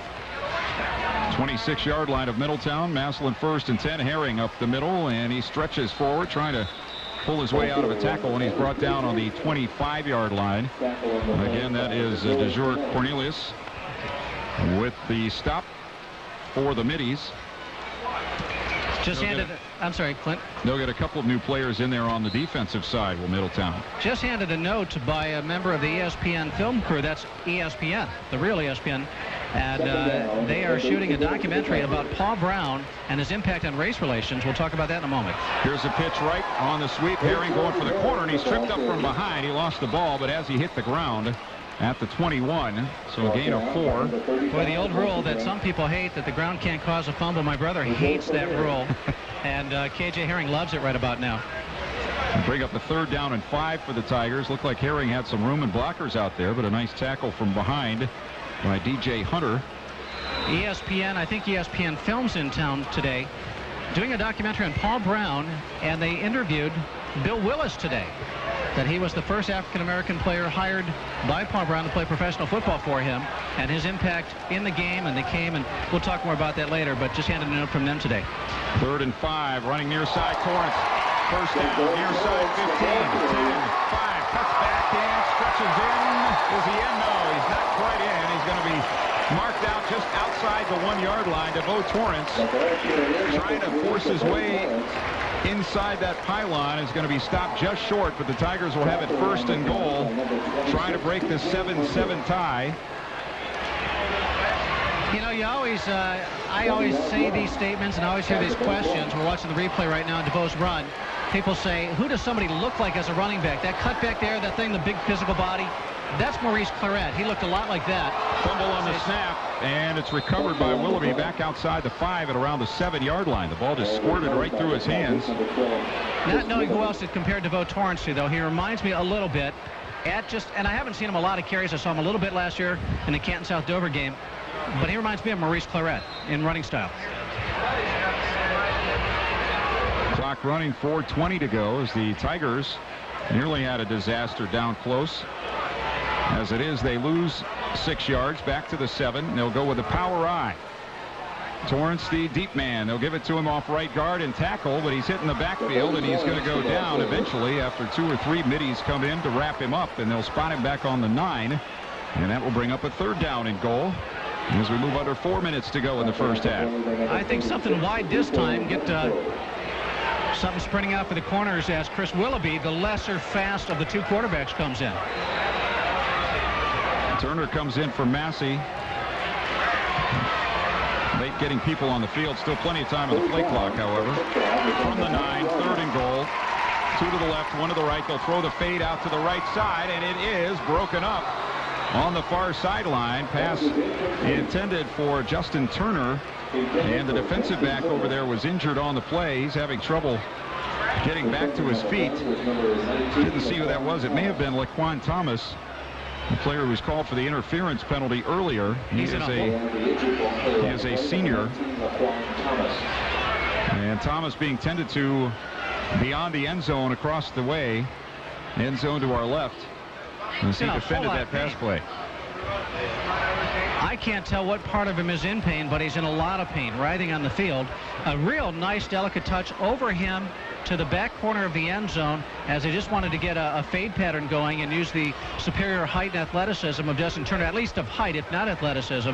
But the DB was right there, made a nice play, making the catch tough to make, wasn't made, but somewhere coming down after the catch, I think, is when he hurt himself. I'm hopeful that I think that is cramp. Quarrel. Yeah, apparently was a cramp. Thomas. Yeah, Thomas is up now and walking back toward the Middletown bench, but that's the first one of those we've seen tonight. And you get those in the heat. Yep. So now 4th and 9, and the field goal team comes on for the Tigers. Timmy Atkins in to hold. He was one of the other contenders for the quarterback derby. And Steve Schott, I was talking to his father, Mike, the other night. He said they've really been working on getting it down. He and Bobby Huth were like magic. There's a rhythm that kickers, snappers, long snappers, and their holders get into. And it's starting to gel, but it's not quite, he didn't feel it was quite there, but it was coming on quickly. This will be a 26-yarder right in the middle of the field. Shot last year 10 of 14. He was 4 of 5 between 20 and 29 yards. Snap back, ball down, kick high enough, long enough, but no good. He pushed it off to the right. So Schott misses the field goal, and with 3:26 to go in the first half, we remain tied on the home appliance scoreboard. The Tigers 7, the Middies 7. Boy, you know, that just looked a little bit slow going up in the air. You could tell it was nice end over end, nice trajectory, but usually it's so crisp when he hits it. And I think just the hold, the rhythm, something, he had to hold up his swing a little bit. Just something was a little bit off. Like he was trying to guide it a little bit rather than just pounding it and hitting it straight. So Middletown still hanging around, and they'll have it again 1st and 10, this time on their own 20-yard line. Steve Schott only about 40 points off the all-time scoring record in total or for a kicker. I've got to clarify that, but he's closing in on one of the all-time scoring records for the Massillon Tigers. 2 linemen coming in late for Middletown. Craig Patrick coming in along with Brad Johnson, and we'll have a timeout for Middletown. Tilly's just over as you go toward Perry on Lincoln Way in Massillon. They've got the pizza promo. It goes like this: 2 large with 1 topping pizzas. 2 large with 1 topping pizzas. 2 of them for just $15.99. The phone number 832-2100. That's 832-2100. Vote Chelly's. And on first down, there's a toss sweep to the near side and a flag and a 1-yard gain. Flag came from the referee behind the play, and it looks like they might get 62 Alex Landon, junior offensive lineman, for a hold. Landon in the roster listed at 5'6" and 234, playing right guard for Middletown, and that penalty will back him up to the 9-yard line, where it will be first down and 21. Back in the day, a 5'6" guard in offense, high school, 150 pounds. Now 234. And if they're 6 feet, they're over 300. Routinely. It's amazing. All right, troubled time here for Middletown. They got to watch out on their own 9-yard line. 3 minutes left in the first half and a 7-all score. Roberts now goes in motion in the shotgun. Watkins, quick throw out to the left. It is caught in the left flat. Broken tackle. 10, 15, 20, 25, 27-yard line for Alan Roberts. Finally brought down on the play by Spencer Leno, among others, for the Tigers. Allen is 6'2", 197. He is just a junior, and my goodness, is this kid fast, because he turns nothing into something and has made most of their big plays. We've got Leno and Vargas in there as the inside linebackers for the Tigers. Here it'll be 2nd down and a long 3 now for Middletown. They'll toss it left and a cut down in the backfield. I believe that was Roberts, and we'll see who that was on the tackle for the Tigers. Didn't get a number on that. We'll see if that was Steve Yoder, who got into the backfield for Massillon to cut down the ball carrier. And it was Yoder. So they'll stop him right around the line of scrimmage, actually. So it'll be 3rd down and a long 3 as we move to 2:12 left in the first half. 7-7 on the home appliance scoreboard.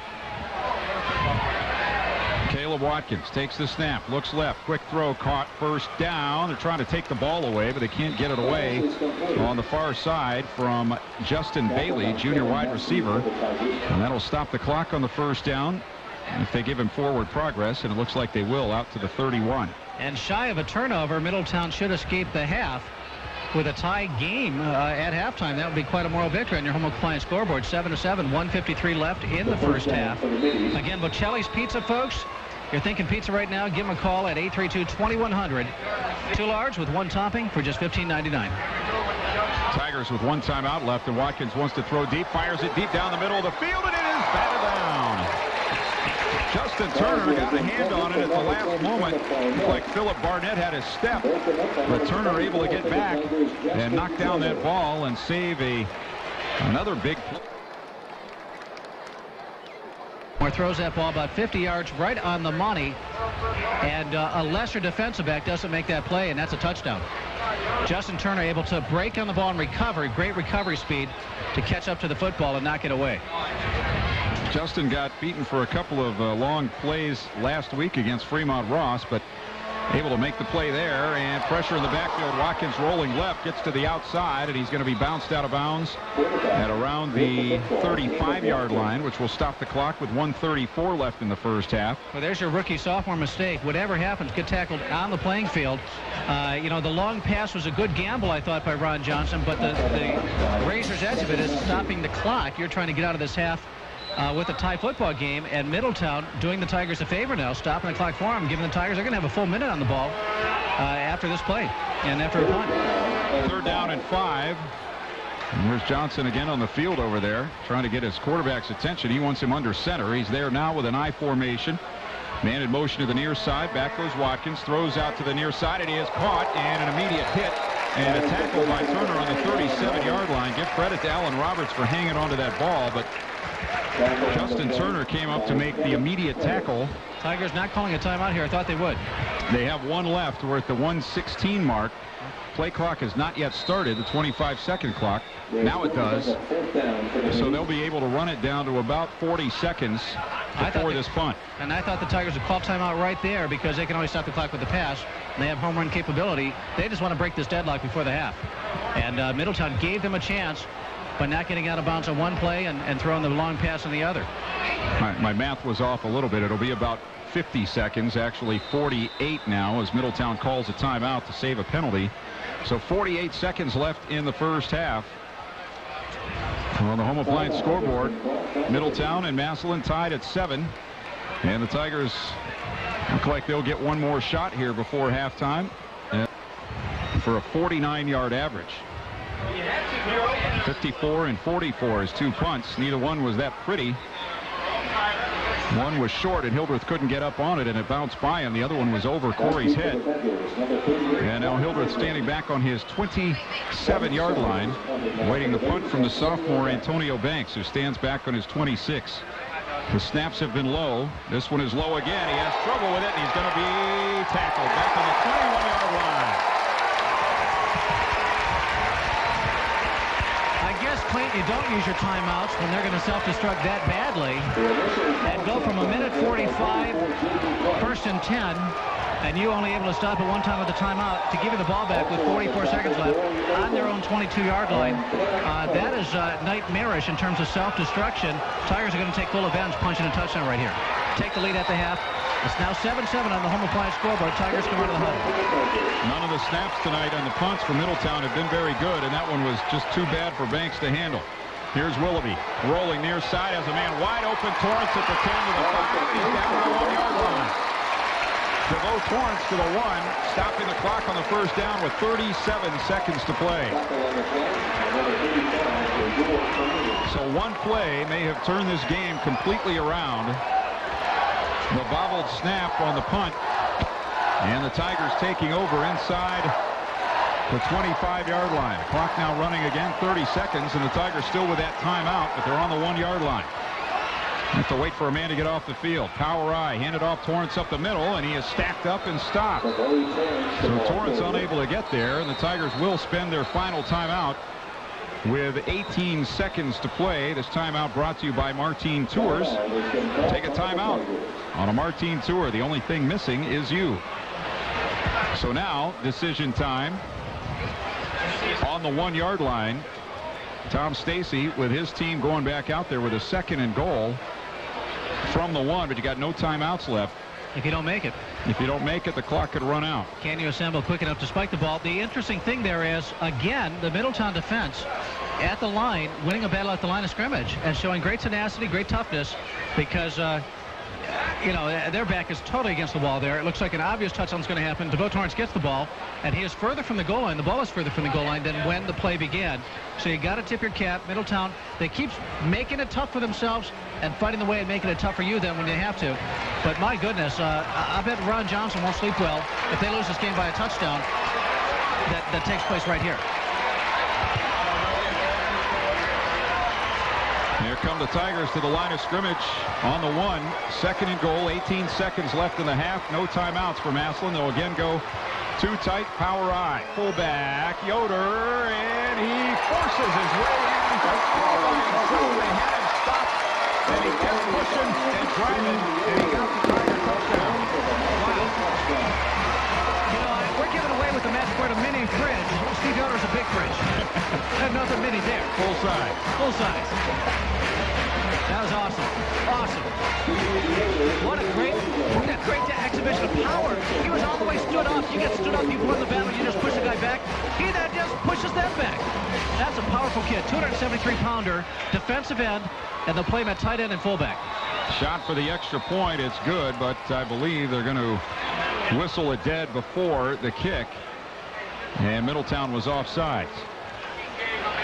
They had one man running off the field to the far side, but I believe it was the wide man on the near side, the right side of the Middletown defense, that jumped offside. Boy, just a gift touchdown by the Massillon Tigers, because it looked as though Middletown was getting out of this thing 7-7 at the half, and they totally self-destruct on a last possession, giving the Tigers 22 yards to get to pay dirt, and they do it in just 3 plays. So they'll try the extra point again. Shot. We'll put it up and put it through. That's the crisp Steve shot. 13 seconds to go in the first half. And the score now, Massillon 14 and Middletown 7. And that's the one we'll be talking about as we go down through the remainder of this ball game.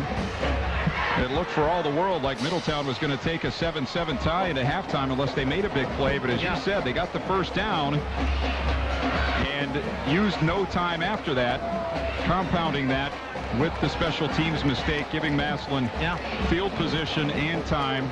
And they used just what they had, did the Tigers, to finally get the ball in the end zone. The pass to Torrance, a couple of runs, and finally getting it in from the 1, thanks to Steve Yoder. Boy, think of a baseball play where you strike out the first 2 guys, then you hit a batter, walk one, hit another, and walk another. And all of a sudden, you know, and you just let them right back in. Or you make a few errors. I got to do it that way. That's what it is. You're giving them 4 or 5 outs to an inning. That's what Middletown did. The Tigers burned them. Shot. It's a chip shot on the kickoff to the far side of the field, and it is taken and immediately downed over there at the 25-yard line. Stevie really developed that last year. This high thing, he can nail it. You see it right on the 25. They do that all the time. Right on the numbers of the 20, maybe the 25, 5 yards either way. Just a high, soft kick. All they can do is catch it down. If they make a miscue, it can be a turnover, but it's never going to kick into the speed of the other team. Or is it going to give the guy an advantage of time because he's going to be surrounded by the time he catches it? So Middletown will start from their 26 with 1 timeout and 12 seconds to go in the first half. And the Middies trailing for the first time in the ball game on the home appliance scoreboard, now 14-7. They scored on their second offensive play. Haven't done a whole lot offensively since then. And Watkins takes the snap, but we had whistles, and I think that play is going to be wiped out. And he was just going to take a knee there. Delay of game called against Middletown. There's 9 seconds left. The Tigers could get another score. They could. Poor Middletown, man. If you're Ron Johnson, this is not the way he coaches. It's just the way it came off that last series. And all the adversity they've been through, you want to see them come out of this as best they can, but they're going to come on the short end and exacerbate it with these kind of plays. Watkins will take a knee, and that will do it for the first half. So the teams head to the locker room for a little bit of chalk talk and a whole lot of water as we get set for halftime from Paul Brown Tiger Stadium with the score Massillon 14, Middletown 7 on the home appliance scoreboard. We'll come back with a halftime show after this on ESPN 990. These are the sounds of designers and engineers fine-tuning Kumho's race-proven traction, stopping power, and control drivers need. And this is what you'll hear while driving on Kumho's race-proven passenger and light truck tires. Isn't quiet confidence a wonderful thing? Kumho, race-proven performance. For the area's best prices, see Terry's Tire Town today. Terry's Tire Town, where one price does it all. In Canton, Massillon, Alliance, and Hartville. Client scoreboard, Massillon 14, Middletown 7. We had each team scoring in the first quarter. Middletown, after holding the Tigers on a 3-and-out, took over the ball on their own 26-yard line. And on the first play, got a 71-yard pass from Caleb Watkins to Alan Roberts. He took the ball to the Massillon 3-yard line. And then on the next play, J.J. Greenwood ran it in from 3 yards out. And with 9:31 remaining in the first quarter, after the Zach Farrell kick, it was 7-0 for Middletown. Then the Tigers got the ball back and immediately went the other way, starting on their 43 after a short kickoff. They went 57 yards in 4 plays, getting the final 37 yards on a pass from Chris Willoughby to Kevin Massey. That coming with 8:09 remaining in the first period. Steve Schott's kick made it 7-all. So the 2 touchdown drives in the first quarter took a grand total of 1 minute and 46 seconds. And then the Tigers in the second quarter unable to do a whole lot with Middletown, and the Middies looking to go in at halftime with a 7-7 score. Turn the ball over deep in their own territory on their 22-yard line as they fumbled a snap, a bad snap on a punt. And the Tigers took over. One pass out of the backfield to DeVoe Torrance. A couple of running plays, and the Tigers were in. Steve Yoder, the 273-pound defensive tackle and fullback, carrying it the last yard for the Tiger touchdown. Steve Schott adding the point after. And on the Home Appliance scoreboard at halftime, the Tigers lead the Middies by a score of 14-7. Middletown, one of only 5 schools which are in existence right now in Ohio and have a winning record against Massillon. They're 2-1. The last meeting between the two teams was the Tigers' only win in the series in 1989 down at Middletown. Maybe you remember that game. Middletown had the game ball brought in by a helicopter that landed at midfield before the game. They pulled out all the stops down there, but the Tigers won the game 17-7. And I believe Lee Owen's first campaign as Tiger head coach in '89, and that was a pretty good rivalry, but nothing doing between these two teams since then. But it's good to see them back on the field together, and we saw a pretty good first half. I think, as we said earlier, a result that might surprise some people when they hear this score at halftime. Yeah, Alan Roberts, a fine player, 5 receptions, 121 yards. And this Caleb Watkins, just a sophomore, 7 of 9, 139 yards passing. He's outstanding. The big thing, though, really, in the change of the difference of the score is simply Middletown giving the Tigers an extra free possession beginning on the Middletown 22 at the very end of the first half. Just a nightmare from a coaching standpoint, something you never want to see. When you look at it, if you're telling Middletown you're at 7-7 at the half, and DeVoe Torrance is going to be 10 carries for 35 yards with a long of 20, Clint, meaning that 9 carries for 15 yards, you're saying, wow, we're playing some solid football. They have at the line of scrimmage. They've done a great job on defense. They're doing a tremendous job. You got to tip your cap to the kids. Kevin Massey burning on a good touchdown pass. The other is, for the Tigers, a great production out of Chris Willoughby and Michael Clark. Chris Willoughby, 8 of 10, 124 yards for the senior. Clark is 2 of 2, so 10 of 12 for the Tiger quarterbacks. Nifty games being played by quarterbacks. Good possessions by the skills. A little bit more self-destruction by Middletown. That's your difference of score. Yeah, the quarterbacks, Willoughby and Clark, have spread it around to 4 different receivers. There have been 4 different players run the ball for the Tigers and 2 different quarterbacks. And we saw only 1 player in that first half. One of the Middletown defensive backs, Laquan Thomas, suffer a cramp in that first half. But I tell you, with things the way they are right now, I don't know if there's more of a breeze out there. The big American flag to our left is pretty much hanging limp. There's a little bit of a breeze, but not much, and not enough to make a huge difference. And we've said it already that depth and perception of depth, or depth perception, I guess you might say, as far as the Middletown team is concerned, as they keep seeing these waves of players come in on the defensive side as well as the offensive side for Massillon, as they've gotten a lot of subs in on that side. Yes, they really have. You know, I've been amazed at how many sophomore kids have been getting playing time. The Brandon Pedro types of kids been getting lots and lots of playing time. The coach is going to be thrilled with that. The amount of experience they're banking right now against a quality opponent. This is a very good Middletown team. You're still leading the game, but you're getting a lot of experience for a lot of kids. Your quarterbacks are learning rhythms. Kids are getting a rhythm of learning how to run in and out of a huddle, bring in plays, know where they're supposed to be. When you've got a multifaceted team, you can use 30, 40, 50 kids liberally, as the Tigers are doing. It's going to pay dividends on a hot night like tonight and on a cold night in December, perhaps, and that's what they're hoping for. Well, you talked earlier about the difference between a scrimmage game and a real live game on a Friday night in front of a large crowd on your home field, but as many things as they're trying to do offensively, as many people as are involved, I think they've done a very good job having the right people on the field in the right place. Yeah, they've coached that up. You can tell that they have rehearsed endlessly, getting on and off, who's going into which situations, which coach you're looking for, what are your cues. You've got to, otherwise you could have chaos. I've seen other high schools try to do it with a lot less and it'd be very chaotic, especially the first game of the season. Very few problems. Only one mistake that resulted in a 5-yard penalty, delay of game, when Sean Clark didn't get off the field in time. But you don't even know, might not have been his fault. You don't even know that. Very minimal for how much changing up they're doing with the personnel. It's halftime at Paul Brown Tiger Stadium. You're listening to the Health Plan Halftime Show. And on the home appliance scoreboard, Massillon leading Middletown at the break 14-7. And we'll take a timeout on ESPN 990. Brought to you by the Health Plan. Today, more and more kids are diagnosed with diabetes. Why?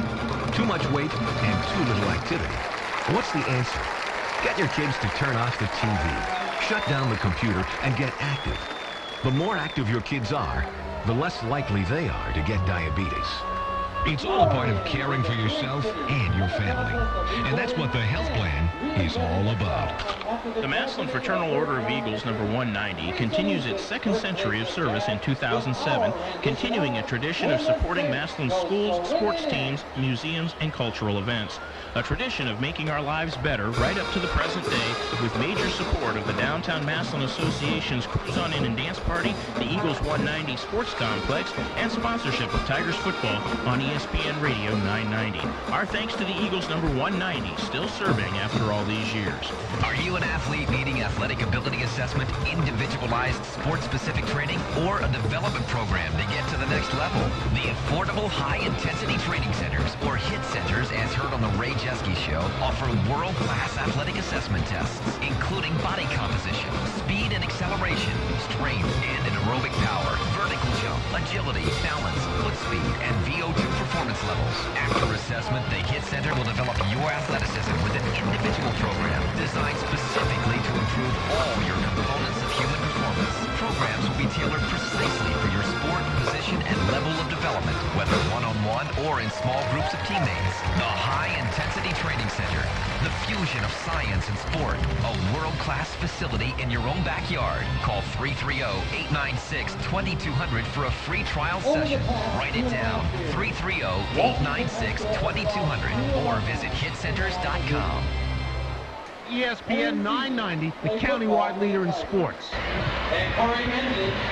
Welcome back to Paul Brown Tiger Stadium and the Health Plan Halftime Show.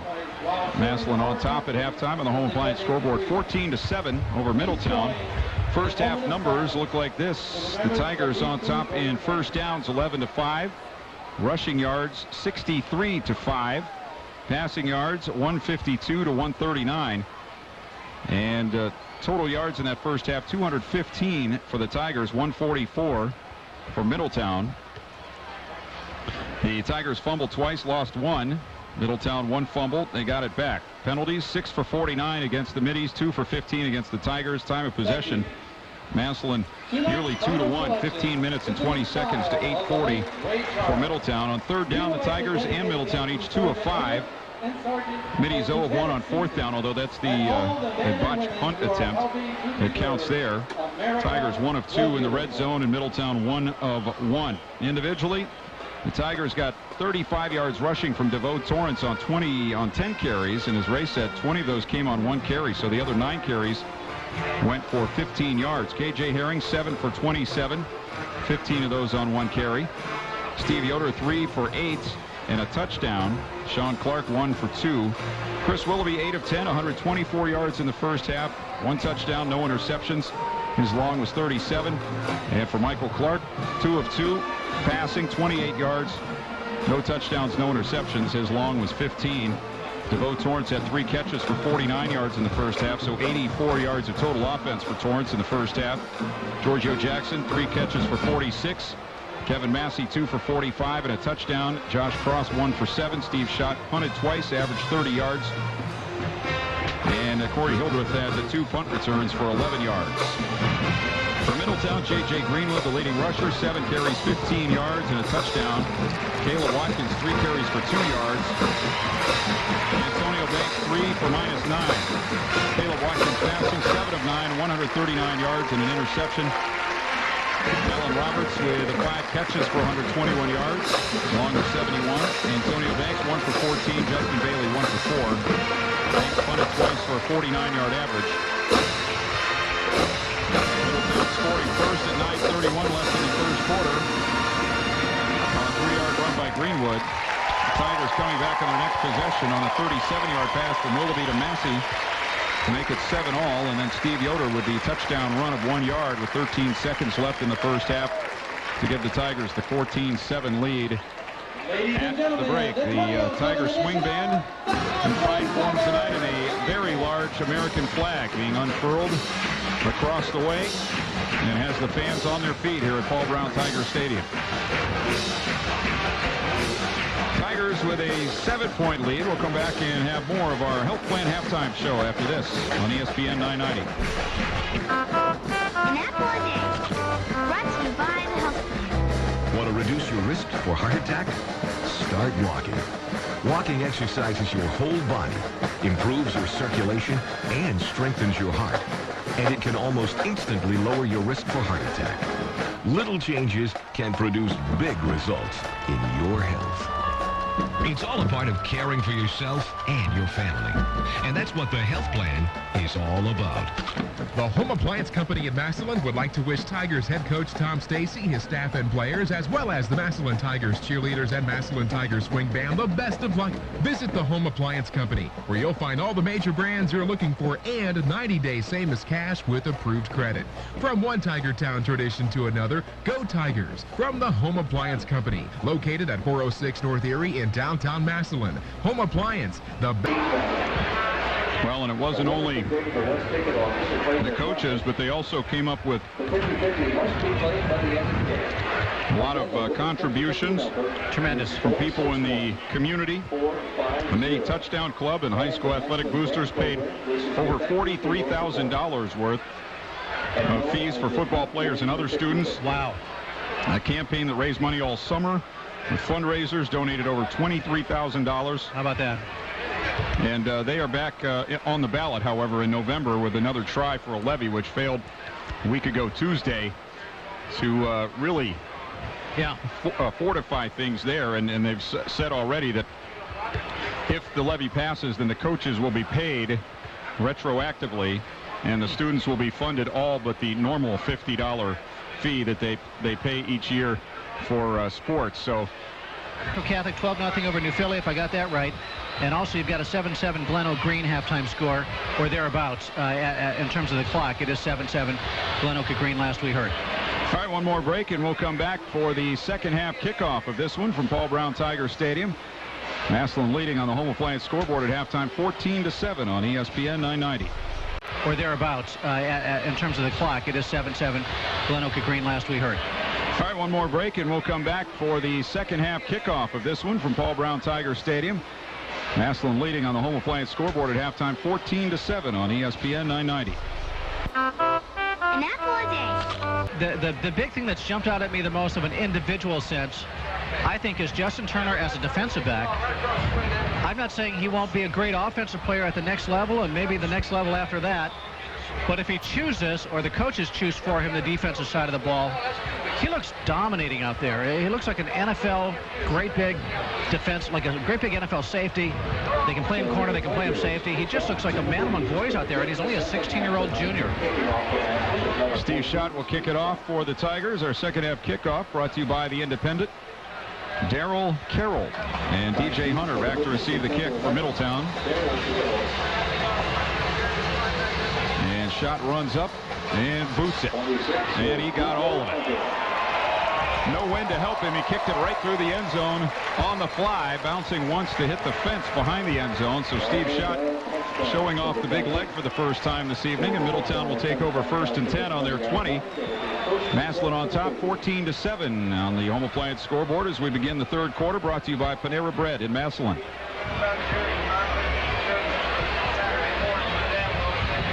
So we'll see what Caleb Watkins and the Middletown offense have in store. They were not able to run the ball in the first half. They had only 5 rushing yards in 14 attempts. And don't forget, coming up before this game is over, we'll give out our magic word. Somebody's going to win a mini fridge from Home Appliance before Monday morning's program is over. This time they'll go 2 receivers right, 1 to the left, and a mix-up in the backfield, and Carroll's going to run it himself, and he's got room out across the 25 to around the 28. Watkins, that is, the quarterback, had nobody to hand the ball to when he turned around, but he picked up 8 yards on the play.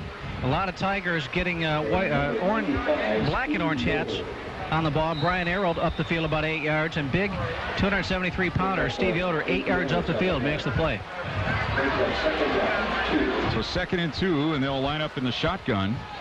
Back to each side of Watkins. He gives on the handoff around the left end, throwing it up in big room to the 30, to the 40, to the 50. That's Antonio Banks. He's into Massillon territory inside the 30 and down to the 26-yard line. Boy, and a very plucky and tough Corey Hildreth would not relinquish the foot race. He did not have as much speed as the man he was trying to keep the angle on, but he refused in the heat and the sweat to give up and saves a touchdown. Spot him on the 25. That is a 47-yard run by Antonio Banks, who had 3 carries for -9 before that play. Of course, one of those is the bad snap on the punt that he had to try to run with. Total yardage in the game, almost even. Here's Banks up the middle on a quick handoff, and he's able to push his way forward for a couple of yards. He's the fullback in the formation, and he got the ball there on a quick hitter. But the Tigers' middle of that defensive line was right there. Yoder was there. Spencer Leno comes out, 5'9", 180-pound sophomore linebacker, seeing a lot of time today. Sean Arnold also in on that last tackle. 2nd down and 8. Middletown on the Massillon 23. Play action, rolling right. I believe I saw a flag on the play as Watkins is going to flip it ahead. The pass is caught into the 15, into the 13, still twisting and turning down to the 12-yard line. And that'll be a 1st down. Apparently did not see a flag over there. The catch was made by Terrell Ramsey. And Caleb Watkins just buying time with his feet for the underneath coverage receiver to sneak out and find a seam as the deep man ran off the coverage. So the middies apparently did not spend the halftime feeling sorry for themselves.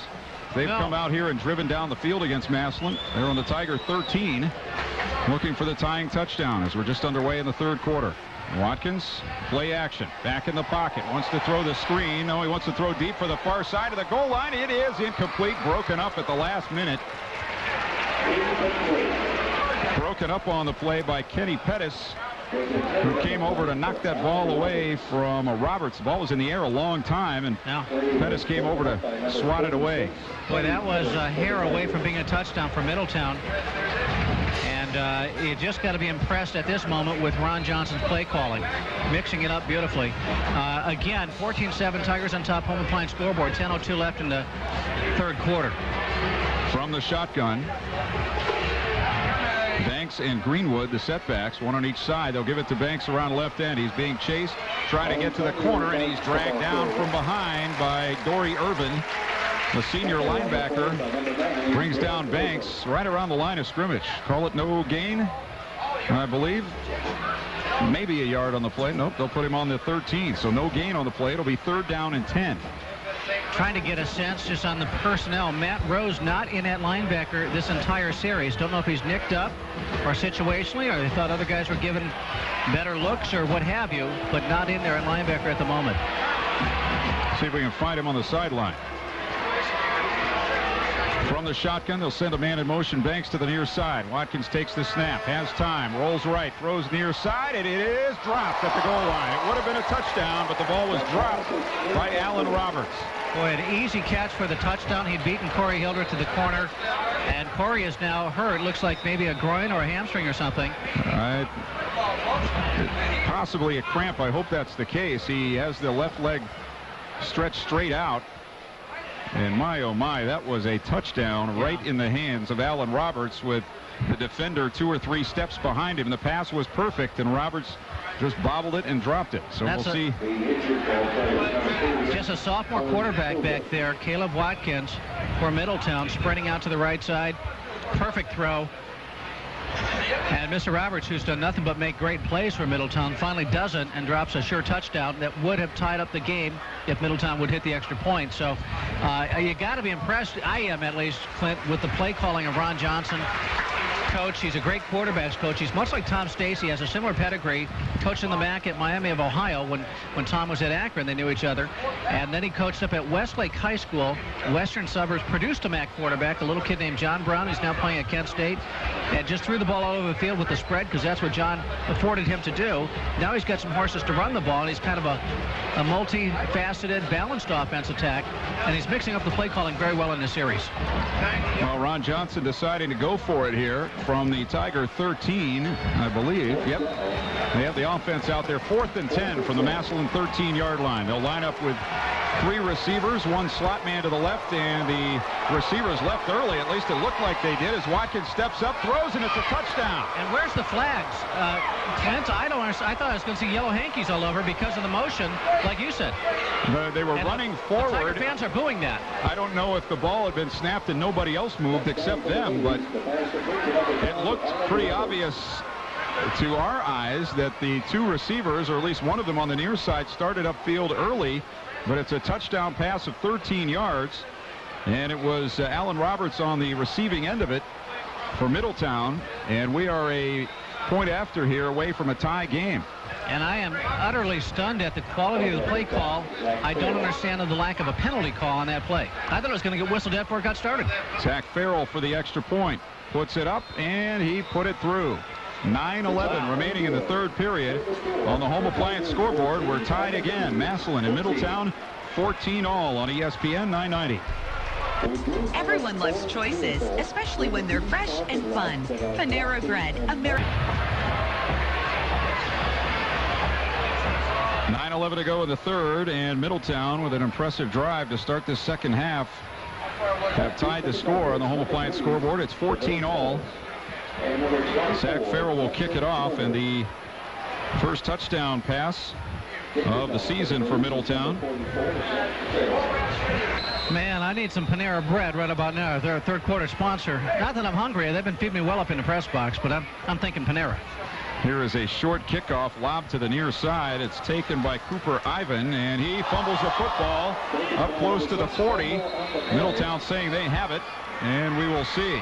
They're running off the field as though they have it, but the officials have not yet signaled, and it is Middletown's football on the Tiger 39-yard line. Coming out with it was Charles Diop. Exactly the 9-minute mark, 3rd quarter, 14-14 Home Appliance scoreboard.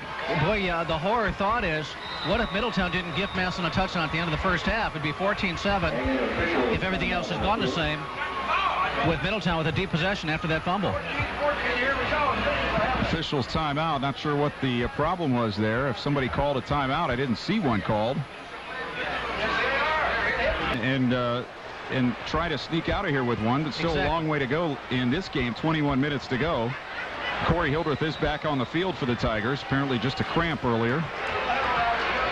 Good thing there, man. He's a guy you don't want to ever lose.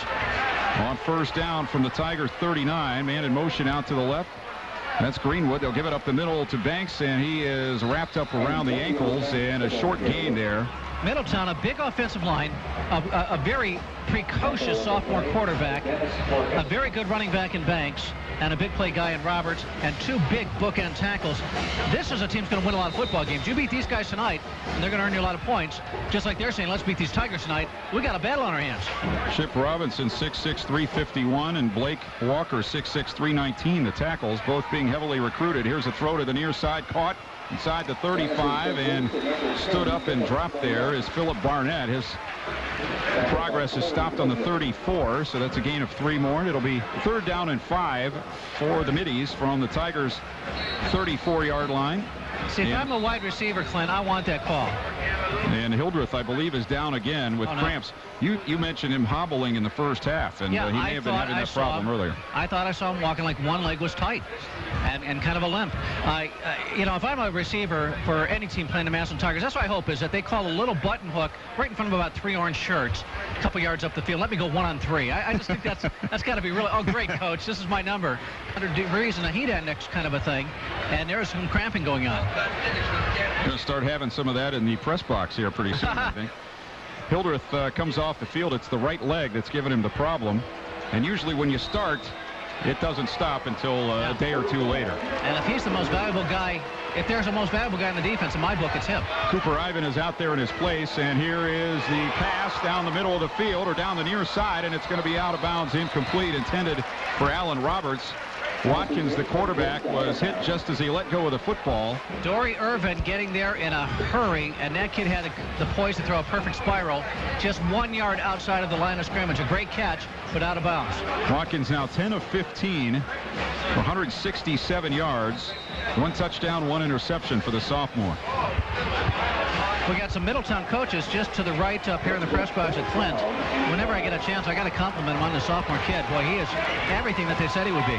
Trips left, 1 to the right, shotgun. Watkins throws it out on the left side. He's got blockers, but he's got a lot of company in orange outfits. And the orange wins out over the purple and white. No gain on the play. The catch by Greenwood, and it'll be 4th down and 5. And the Tiger fans up on their feet to salute the defense.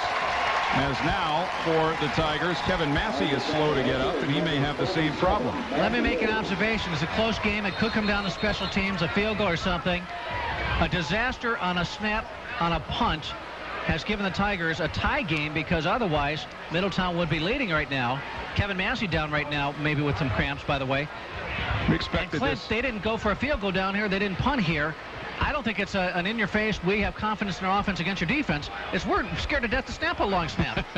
And so we're going to do that probably thing. Right. I think that's what we're talking about here. Probably right. And the Tigers, that's a strength of their team. So if it comes down to a field goal, which team's walking around with the containers of Gatorade on and off the field, Gatorade, make their way up to the press box. I just think they should see me waving to them right now and just walk right up to Section 4 and keep going to the top.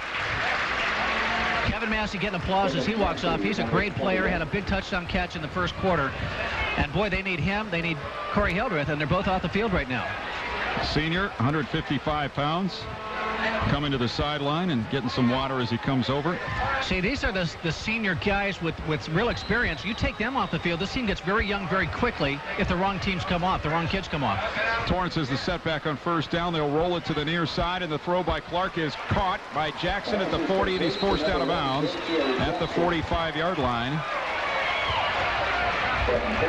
Mike Clark cannot throw a football better than that. Perfect spiral. Also, by the way, Bo Grunder, just a sophomore, he is out there a lot on the field, so he must have shown a lot in camp beyond what I had heard. Georgia Jackson, he's a load to cover. He does a little quick down and out, looks in, and the sprint out passer, Mike Clark, drills him. That was 11 yards and a 1st down. 7:53 left in the 3rd on the Home Appliance scoreboard. We're tied at 14. Torrance tries the right side, slithers through a small opening, and takes it across the 50. And a face mask. And down to the 48 of Middletown, and add on maybe 5 more after that. I think I saw a hand grab a mask. I think it was very incidental contact. But there it is. There's your call. And that'll give you a 1st down. That's the 2nd time he's had the mask pulled today, and he's the kind of guy who's going to leave you reaching just to hang on to something, because he's going to make a great move. Exactly.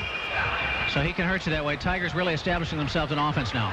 Jackson comes out for the Tigers. Van Ryzen will come in, and Mike Clark will come in as the quarterback, as Tom Stacy has alternated the 2 signal callers on each play this evening. Boy, this is a program drive here, as you've got 20, 25 different kids contributing. Man in motion is Grunder. And they'll give it up the middle. Torrance has a lot of room. He bounces to the outside right, breaks a tackle, slips. He's hit, and he's down at the 30-yard line. Took a big pop at the 30, but he's got another first down with 13 more yards for DeVoe Torrance. And the Tigers are starting to grind it out right now. DeVoe just so reminds me, I keep saying it, Maurice Claret. Nothing to do with Maurice, all his problems off the field, a whole different issue. But on the field, what a brilliant runner he was. Great vision and great patience for a big man. And the big, powerful physique, that's what DeVoe has. That good vision. And, boy, he took that play in a totally different direction than it started. Tigers with 83 yards rushing. 7 minutes left in the third quarter. Rolling near side Willoughby. Now he steps up. Now he's going to be hit, and he's going to be dropped outside the 35 at the 36-yard line. Is coming in on the hit was John Cordero, whose name we've mentioned a number of times tonight. 221-pound senior linebacker. And it'll be second down and now 16 for the Tigers from the 36. You just saw one of the differences. The two quarterbacks are both lefty. Willoughby, the more senior, understands the offense better. Perhaps at this point in time, a very nice passing touch. But Mike Clark slips that tackle, I believe, in the backfield. Makes a cut, makes a turn, makes a twist, does something to buy himself a little more time. Chris doesn't quite be able, he's not quite able to do that. We'll see what Clark can do here. He'll pitch it left to Torrance, running for the sideline. He gets around the corner 30, 25-20, takes on a tackler and drags two more inside the 10-yard line, down to the 8-yard line. Finally brought down by Giles Henderson. But DeVoe Torrance picking up the yardage and delivering the blow at the end of that run. I met DeVoe the other night in the gas station. We shook hands, we talked. I was easy on him. I didn't want to bring him to his knees or water his eyes. He is so impressive. He's so big, and the power when he accelerates into the backfield. Clint, he's taking on 160-pound high school defensive backs. It's merciless. 28-yard carry there. This time he's hitting the backfield. He pulls away, and one of the defenders has his shirt tail. First man there was James Howard, senior defensive lineman, and they'll get Torrance down at the 6. It's a gain of a couple. 5:50 left in the third. On the home appliance scoreboard, Tigers and Middies tied at 14. And a terrific opener tonight at Paul Brown Tiger Stadium between two quality teams. Very competitive, and boy, love watching this DeVoe show. I've seen about 10 shows. Giorgio Jackson coming out wide right. He's put on a show. Justin Turner, especially as a defensive back, has put on a show. Both quarterbacks have done interesting things. It's been fun. Clark in there now. Grunder in motion. Toss sweep left side, and inside the 5 goes Torrance down to the 3. So give him 3 more, and it'll be third down and goal for the Tigers as they look to break the tie. And Torrance has been the man on this drive. They've put it in his hands and said, take it to the house. And we'll have a whistle, and looks like we have a Middletown player struggling with a cramp down there to our left near the goal line. Wow. Yeah, human body, it needs hydration or muscles cramp in heat like this, and that's what's happening. What a load, man. DeVoe, he's going to get you the tough yard, and then he's going to break the long runs. He about them a little bit. Major sponsor again this year. And, folks, that is just an awesome place, and not just Ford, but also now Lincoln Mercury, right downtown. Well, you know them. Best in product, best in price, best in service. Charles Diop was the player for Middletown who apparently had the cramp down around the goal line to our left, and so that gives a timeout to everybody and a chance to get a drink and talk this play over. It's a third and goal play, third down and goal from the 3 for the Tigers, working toward the large American flag at the left end of the stadium. And the Tigers apparently had the wrong people on the field, but they'll toss it right to Torrance, and he can stroll in for the touchdown untouched. DeVoe Torrance with his first touchdown as a Massillon Tiger puts the Tigers on top 20-14. And I imagine that's got to be demoralizing because you've been hanging in there. You go down, start the second half, get a touchdown of your own, tie the game up, and Tigers just kind of stick it in your face all the way down the field. Steve shot on for the extra point.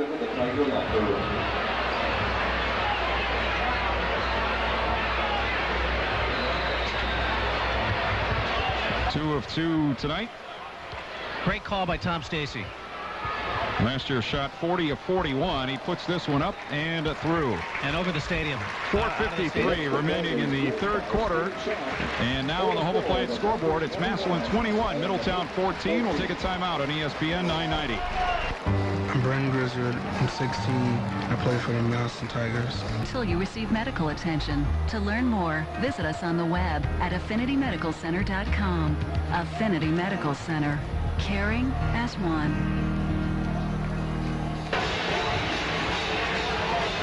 Tigers to kick it off. Now with a 7-point lead. With 5 minutes just under to go in the third quarter, and Steve Schott pounds another kickoff into the end zone. And the Middies will take over 1st and 10 on their 20.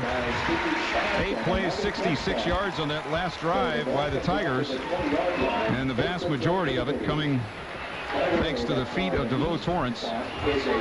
He eventually scored on the 3-yard run. Took a little over 3 minutes off the clock.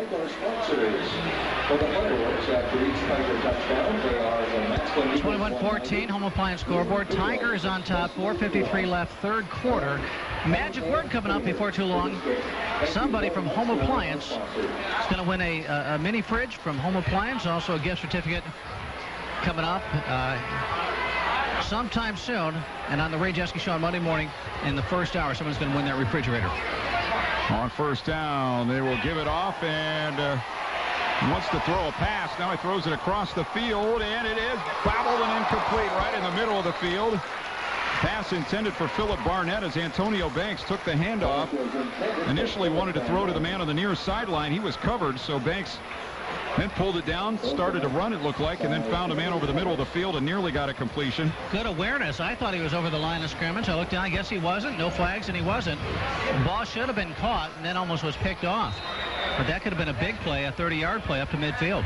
Banks, one of many impressive players tonight for Middletown, and he's just a sophomore. Jeez. 5'10" and 202.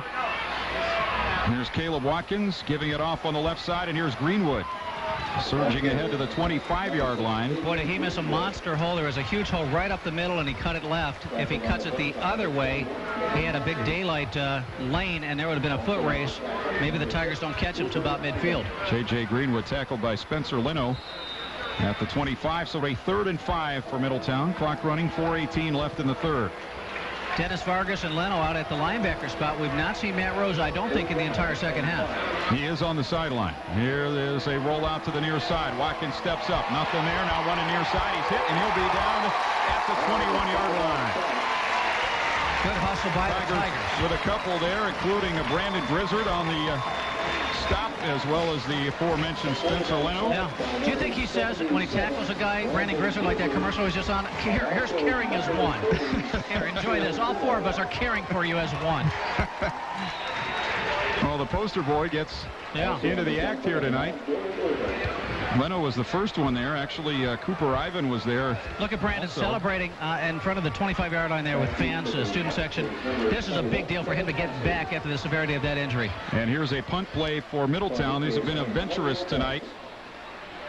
The last one was a bad snap that turned into a turnover, and this kick is partially blocked, and it'll be fallen on right in the middle of the field, and Middletown falls on it at the 32 after a Massillon player had touched it. And now let's open the rule book. I think Kenny Pettis gets a hand on that ball.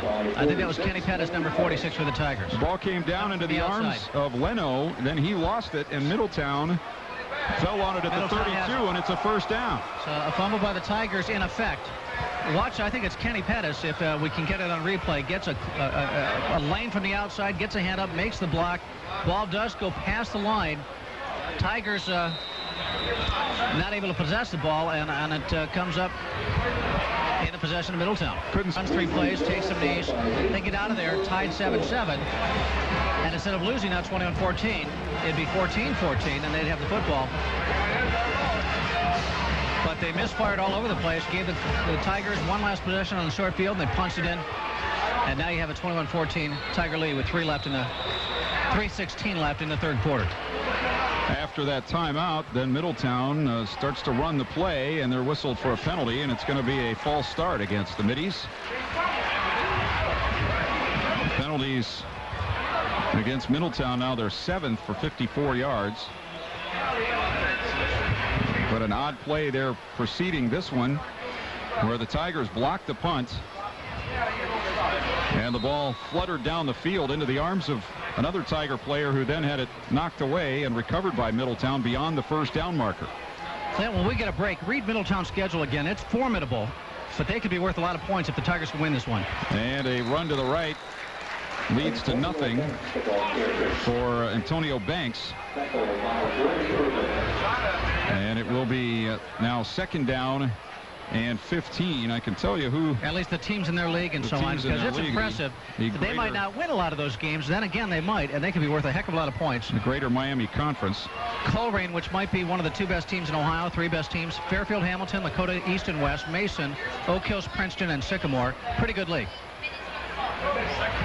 Back is Watkins with time. Going to throw it deep down the near side, and it's incomplete, out of bounds. And the official was about to pull out his flag, but I think he saw that the ball landed well downfield and out of bounds and decided to keep it in his pocket. Wow. There was contact there. Coleraine, Middletown, everybody up in the press box with purple on, very upset with that call. Philip Barnett, the intended receiver, covered pretty well by Justin Turner, but they collided at about the Tiger 45-yard line, with the pass landed out of bounds. It's a strong arm by Watkins, so he sure gave his receiver a chance to get to that ball, and they challenged Justin Turner, which might not be the wisest thing.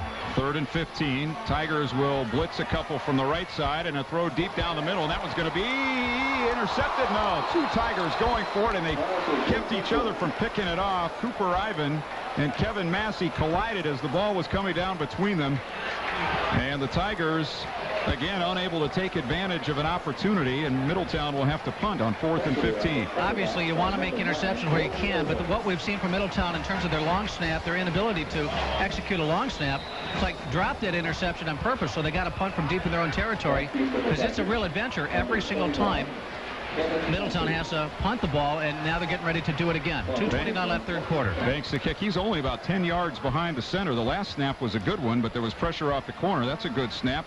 He's got time, and he kicks it high and not very deep to the near side. It's going to hit around midfield, and it takes a bounce one way, then the other, and goes out of bounds right around the 50-yard line. So that's about a 22-yard punt for Antonio Banks. So their punter has been tackled behind the line of scrimmage.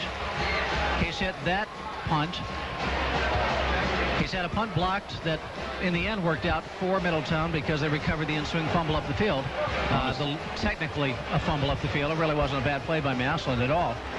But I mean, they are just horrific in trying to get off a clean punt with any success. Although they hit one monster punt early in the game. His first 2, he averaged 54 yards. Here's a run over the left side. Herring. And he's picking his way around left end, and he takes it inside the 45 to the 43, so he gets about 6 yards, although he wasn't really charging down the field. Well, there's a big possession. I'm sorry. Go ahead. Big possession for the Tigers because they can punch out and really spread the lead here to 2 touchdowns. We have not had a 2-touchdown lead tonight. Middletown led 7-0. The Tigers tied it. Went ahead 14-7. Middletown came back to tie at 14. Now the Tigers up 21-14 on the Home Appliance scoreboard. We're under 2 minutes in the 3rd quarter.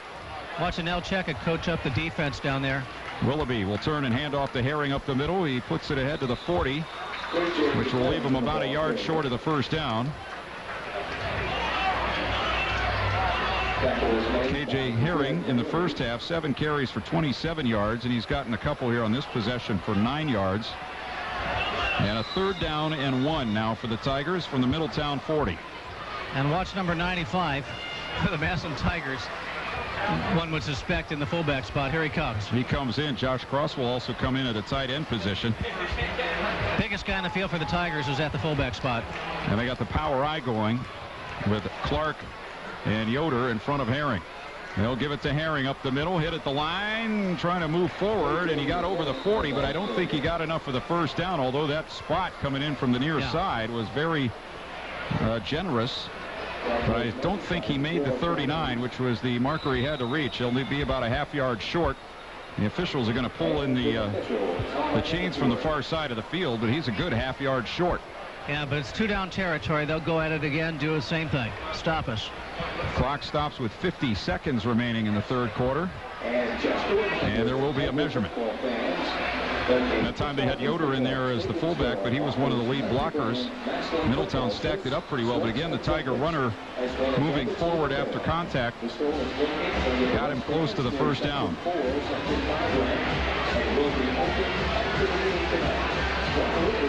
And it will be fourth down and about the length of the football for the Tigers.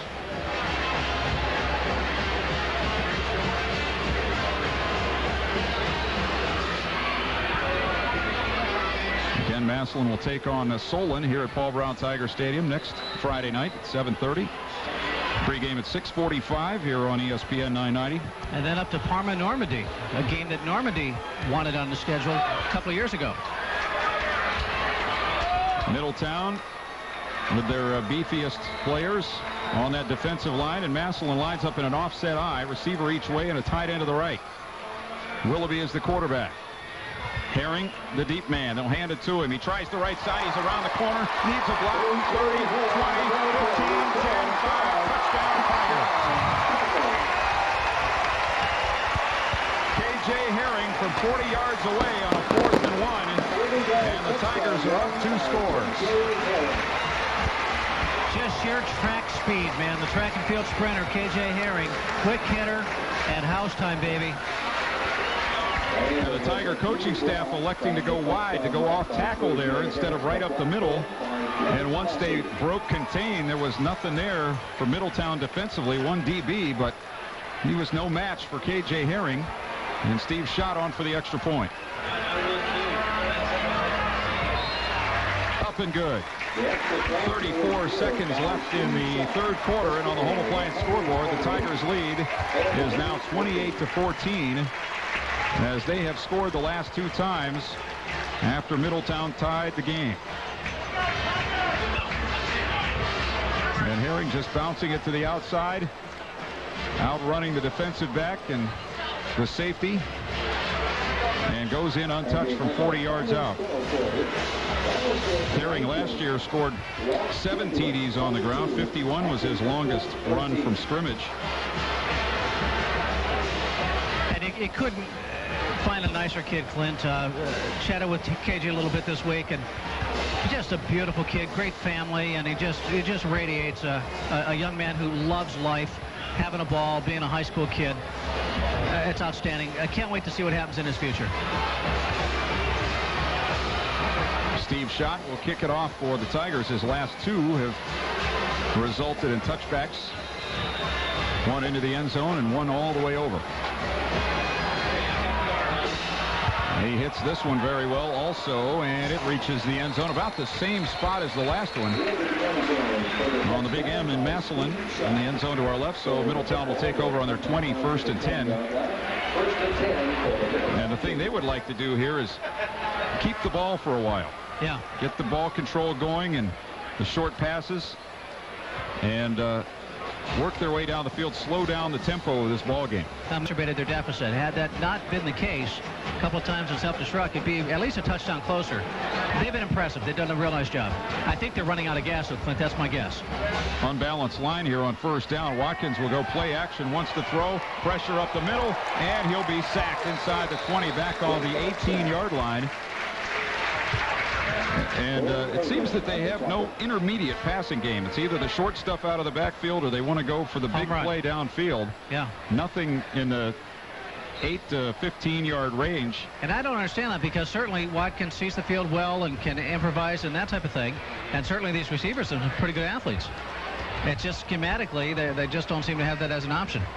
Well, we're out of time in the third quarter from Paul Brown Tiger Stadium, and after 3 on the home appliance scoreboard, it's now Massillon 28, Middletown 14. We'll be back with fourth quarter action after this on ESPN 990. 12 minutes left in this one. The Tigers on top of the home appliance scoreboard, 28-14, as Middletown will come out with a 2nd and 12 on their own 18-yard line. Now working right to left in this fourth quarter, away from the scoreboard end. And their sophomore quarterback, Caleb Watkins takes a snap in the shotgun. Pressure up the middle. Wants to throw deep down the middle, and it is incomplete. He led Philip Barnett just a little too much. Barnett had some space there, but the pass overthrown. My guess is that ball's about a yard less thrown. It's a touchdown, and a long one at that, as Barnett was pulling away from Justin Turner and showing some big-time speed in his own right. Ball gets there. It's a touchdown if he catches it. But again, there's no intermediate higher percentage passing game, and that's a low percentage passing game when you're throwing home runs like that. Now it's 3rd and 12. Something to watch out for the rest of the season for the Tigers. See how they protect against the deep ball. But this is a pretty talented Middletown team they're up against. Watkins again will throw. Deep drop. Throws near side on a screen. Banks 15, 20. Gang tackled on the 23-yard line. As Leno is there again along with Yoder for the Tigers and Cooper Ivan. And the last thing you want to do is punt deep in your own territory, as inept as your punting game has been so far today. And unfortunately for the Middletown Middies, with 11:30 left in the fourth quarter and the game starting to slip away, you can feel it, 28-14. They are now going to have to stand on about their own 10-yard line to try to make a punt. In fact, the punter only gets 10 yards behind center, not the traditional 4 like 15, because the snapper, I don't think they have confidence he'll get it there. And that makes him susceptible to blocks, all kinds of problems. The last couple have been better, but the last couple have been blocked and kicked 22 yards. So take one with the other, I guess. Banks with lots of time here, and he gets an end-over-end kick to the near side, and that is straight over the Gatorade buckets on the near sideline, and that's going to be another short kick from the 23. They're going to mark it on the 36, 37, 40-yard line. So a 17-yard punt by Banks, and the punt game has killed Middletown tonight. Yeah. 28-14. Again, it would be 21-14 at worst if Middletown could punt the ball, because they gave the Tigers a possession deep in the Middletown territory because of an inept punt situation at the end of the first half. Tigers have a chance to blow this thing wide open right here. They'll go with the tight end right, and they'll pitch it left to Torrance, and he's got the whole left side of the field to himself, and he's going to be hit inside the 20, bouncing off tacklers, and he takes it into the 15-yard line. Torrance got spun around at about the 20, regained his balance, and crashed into a defender, picking up 5 more yards into the 15, and that's 25 more for DeVoe Torrance. And that's Maurice Claret, man. The blow he hits, when there's contact at the end of the play, what contact there is, and he's the aggressor. Torrance now 116 yards rushing, as they'll hand it off to him again. Nothing up the middle. Tries to bounce to the right, and it takes 3 or 4 Middletown players to finally get him, and he actually picked up a yard or 2 on the play. Yeah, the tacklers actually knocked him forward, but they're ganging with everything they've got any way they can. 10.5 minutes to play. Tigers 28, Middies 14 on the Home Appliance scoreboard. And Massillon with a 2nd and 8 on the Middletown 13-yard line. Mike Clark in at quarterback. Clark on the night, 3 of 3, 39 yards. Back against the wall is Middletown now. 10:08 left in the ball game, down 28-14, Home Appliance scoreboard. 2 receivers left, tight end right. Clark, play action. He'll run it himself near side to the 10, to the 5, and he is in for the Tiger touchdown. Mike Clark from 8 yards, or from 13 yards out, shows off that running ability, and the Tigers are now starting to pull away from Middletown, leading at 34-14. Yeah, just an awesome, impressive running attack that we have been talking about all summer. Want to see the high school defense that can stop this thing for a whole game, because you'll stop and you'll stop and stop and break. Boom, there goes somebody. That's what you're going to see.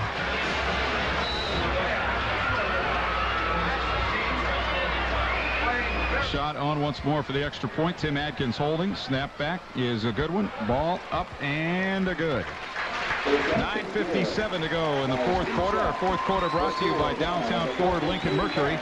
And on the Home Appliance scoreboard, it reads Massillon 35, Middletown 14. We'll take a timeout on ESPN 990. For price, service, and selection. the sale anywhere. Come be a part of the winning team. That's downtown Ford Lincoln Mercury, located at 1423 West Tusk in Canton.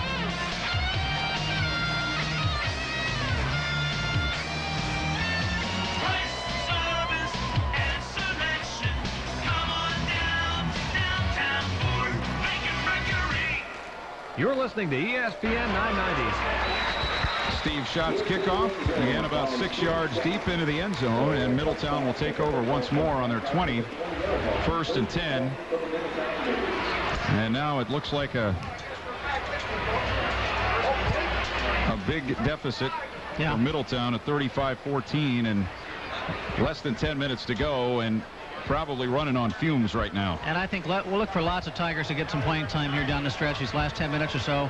No doubt coach has already played a lot of kids. He's going to want to play a lot of kids. Steve Schott putting on a clinic now too. For about the last half of the game. First quarter was a little bit tentative, it seemed like, in several phases. All of a sudden, man, he's just lighting it up, kicking it off, kicking extra points out of over the bleachers, the whole deal, man. He's putting on a show. Watkins will hand it off, and a hole closed up pretty quickly on Banks as he is brought down on another tackle by Spencer Lino at the 23, so a gain of 3 yards on the play. 2nd and 7. New receiver in for Middletown, Justin Bailey. Looks like the defensive starter is mostly still out there for the Tigers.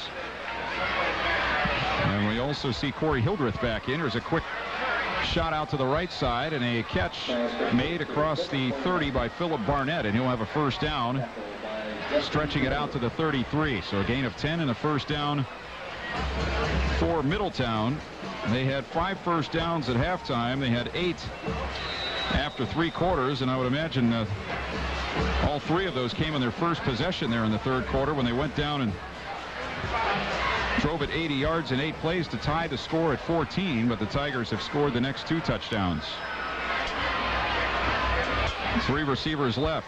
Watkins back with time. Got to go deep down the right side. He's got a man all alone, and it's off his fingertips. The pass just overthrown for Philip Barnett.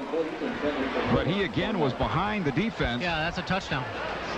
He gets him on his hands, but just like the end of his fingers, and that's about a foot less of a throw. That's a touchdown.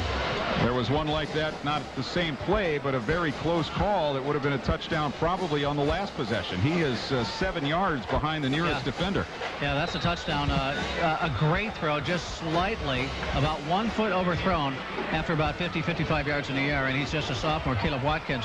2 long touchdown passes would have been hit by, have just been missed, let's say it that way. Screen out to the right. Banks, 35. Nice cut. 40, 45. Breaks a tackle, and he's out to the 48-yard line before 4 or 5 Tigers finally in on the stop.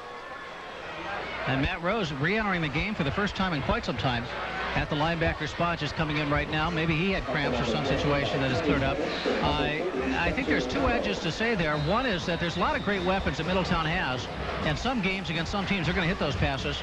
Secondly, Tigers probably want to revisit that because a team with a great deep threat, as they watch this film, they're going to see some things they can do.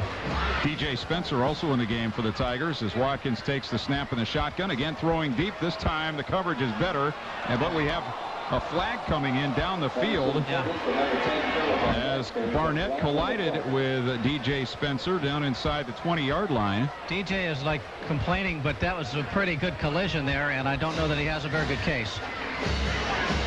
Should be 15 yards here against the Tigers, which will give Middletown a first down in Massillon territory with 8:31 to go in the 4th quarter. On the home appliance scoreboard, 35-14 for the Tigers. If you're Middletown, you're glad that coach made Philip Barnett run a lot of wind sprints this summer.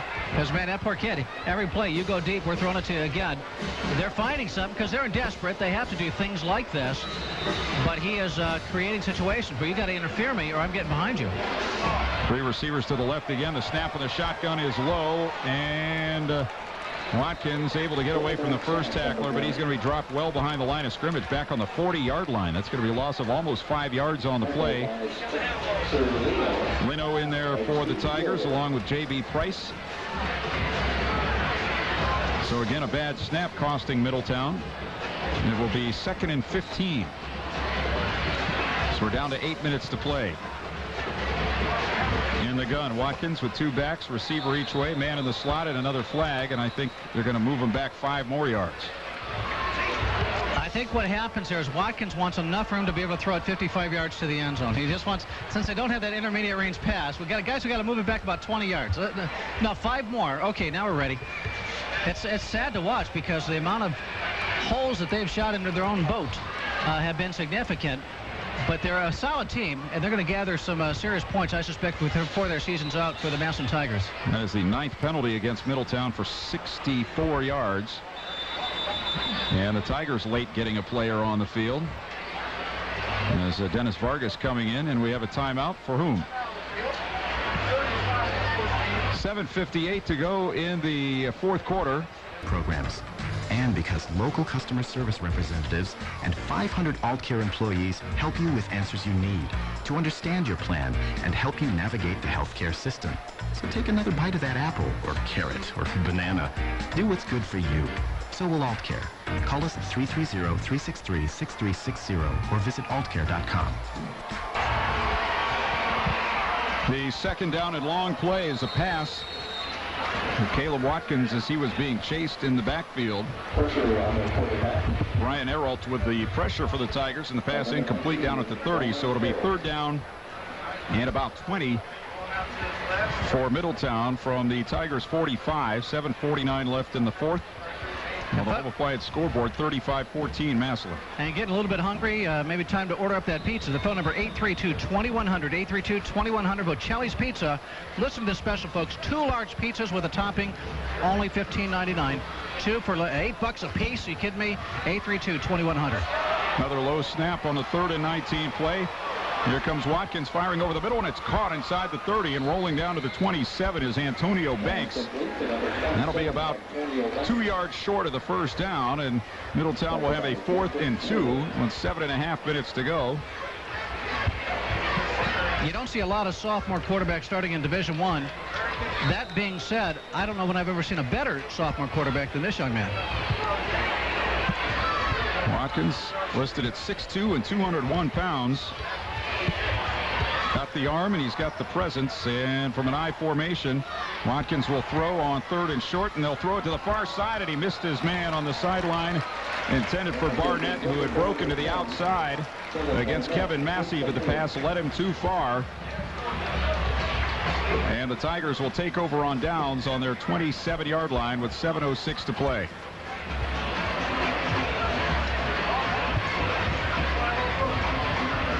That last Tigers timeout brought to you by Martine Tours. Take a timeout at a Martine Tour. The only thing missing is you. And this 4th quarter, Massillon Tiger football brought to you by Downtown Ford Lincoln Mercury.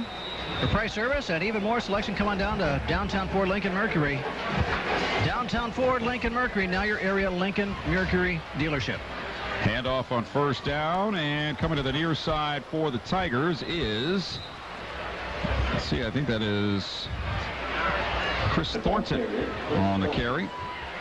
Senior, 6 feet, 180 pounds. So Thornton with his first carry. He had 18 carries last year in 5 games for 101 yards. And this is good to see. A lot of kids getting some playing time now. Cole Grunder is in for the Tigers. Also, Phil Van Ryzen will split out to the left side. Tight end to the near side is Matt Zimmerman, a sophomore. Fullback is Cody Nichols, and they'll hand it off again to the near side, and across the 35 to the 37 goes K.J. Herring this time with the carry. You know, it's interesting, Clint. I think the final stats are going to be, if you didn't see the game, you're going to think it's going to be this huge blowout thing. And for about 2.5 quarters, it was not. Or maybe 3 full quarters, you could say that. Well, the Tigers took a 21-14 lead with 4:53 left in the 3rd quarter. Got another score in the last half minute of the quarter. And they've added one here in the 4th. A couple of moments here. We'll give the magic word out. And the handoff near side. And it is Herring again, taking it out to the 45-yard line. He picks up 7 on the play. And the clock will continue to run down to 5:43. The Tigers up by 21. A lot of the starters on the offensive line still in. Arnold's still in. Como's in. These guys still in there. If nothing else, they're getting a lot of work. It's a chance to get into shape on a hot night. Reggie Como missed some practice this summer. He had some issues, and it's good to see Reggie out there. No doubt he's working up one heck of a sweat. Comes Mike Clark back on the field with the play for the Tigers. Tigers passing tonight, 11 of 13. For 163 yards, and the give over the right side for no gain. Middy's continuing to fight. Got to give it to him. That's Herring again with the carry, and it'll be 3rd down and 2 as we move under 5 minutes to play. Just pride fueling right now Middletown Middies. Just plain pride. How about after this play, Clint? We'll give out all the gravy. We'll give out the magic word, the blazing offensive flair of the game, and so on.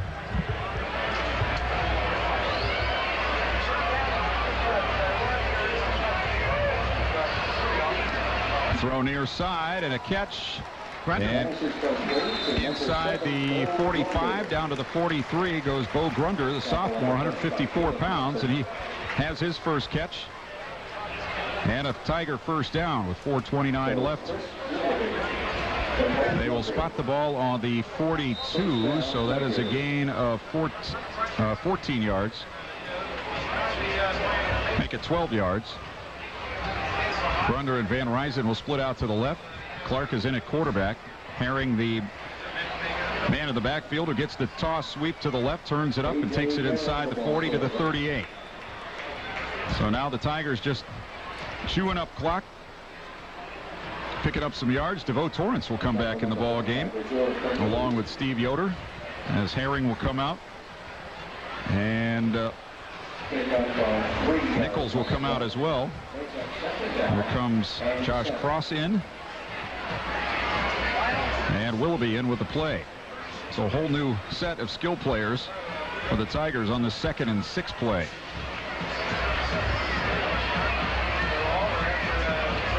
Split out each side, I formation. Torrance up the middle. He's tripped up, and then he's hit short of the 35. They'll get him on the 36. So a gain of 3 on that play. Torrance now well over the 100-yard mark. Well, Clint, how about it? Let's give out the magic word. This is to win a 4.4 cubic foot mini fridge from Home Appliance. Also a $20 Panera gift certificate. And it goes like this. The magic word is history. History. More about that in a moment. Pitch it wide to Torrance. Trying to turn the corner. Gets a block to the 20, to the 15. Spins inside. A tackler dragging. Tacklers, and he scores. He never went down. DeVoe Torrance. He's been on the sidelines for a while. He was pretty fresh, and those Middletown defenders just didn't have anything left to bring down the strong Tiger running back. And he takes it in from long distance. I mean, you're expecting, you see enough games, you see a player get in that situation, and you expect him to go down. But Torrance was just not going to do it. He's just so powerful. It's Maurice Claret reincarnated in a high school uniform. Steve Schott's extra point is good. And he drills that way over the bleachers. So timeout on the field, 2:46 remaining on the Home Appliance scoreboard. It's now the Tigers 42, the Middies 14. We'll take a timeout on ESPN 990. Price, service, and selection. Come on down to downtown Ford. Located at 1423 West Tusk in Canton.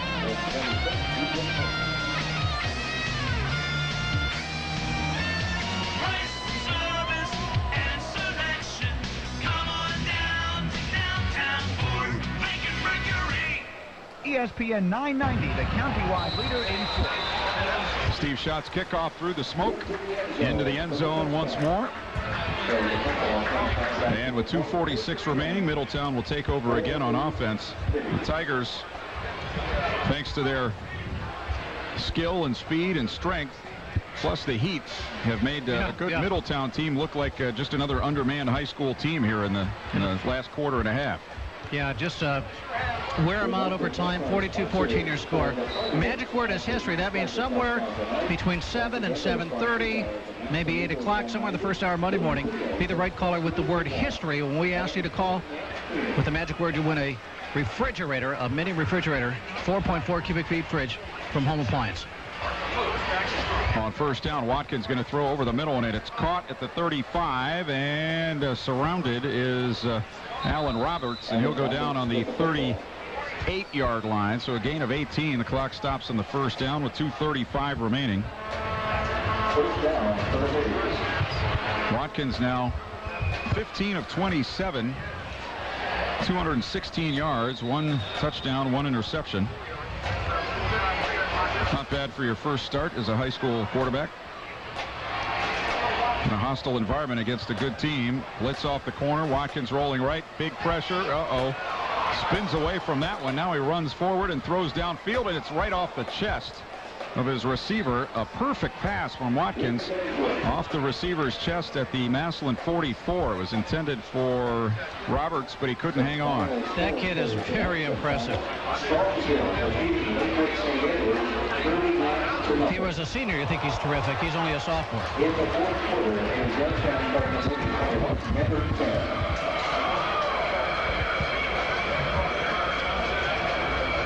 I believe I heard Cardinal Mooney had beaten Menor tonight 21-10. Is that the... They beat him or they're losing? Menor had 10. Deep throw by Watkins, and contact and a flag. I think they're going to get Jeff Combs, defensive back, on a pass interference call with 2:09 to play, so that will give Middletown another first down. Should be their 14th of the game. I think the Massillon Tigers picked up just a raft of computer points probably by season's end, because the Middletown Mid is going to win some games. Despite the 42-14 score on the ledger, they're a very good football team. The blazing offensive flavor of the game, this is to win a great big prize, lots of wings from Buffalo Wild Wings, also to be given away over the Ray Jeske Show phone lines Monday morning. Flavor of the game, sweet barbecue. Sweet barbecue. Remember that flavor, sweet barbecue. Magic word history, flavor of the game, sweet barbecue. There's Watkins, wanted to throw to the right. It is caught at the 40, and down to the 31-yard line goes Barnett with another first down for Middletown, stopping the clock with 2:03 to go.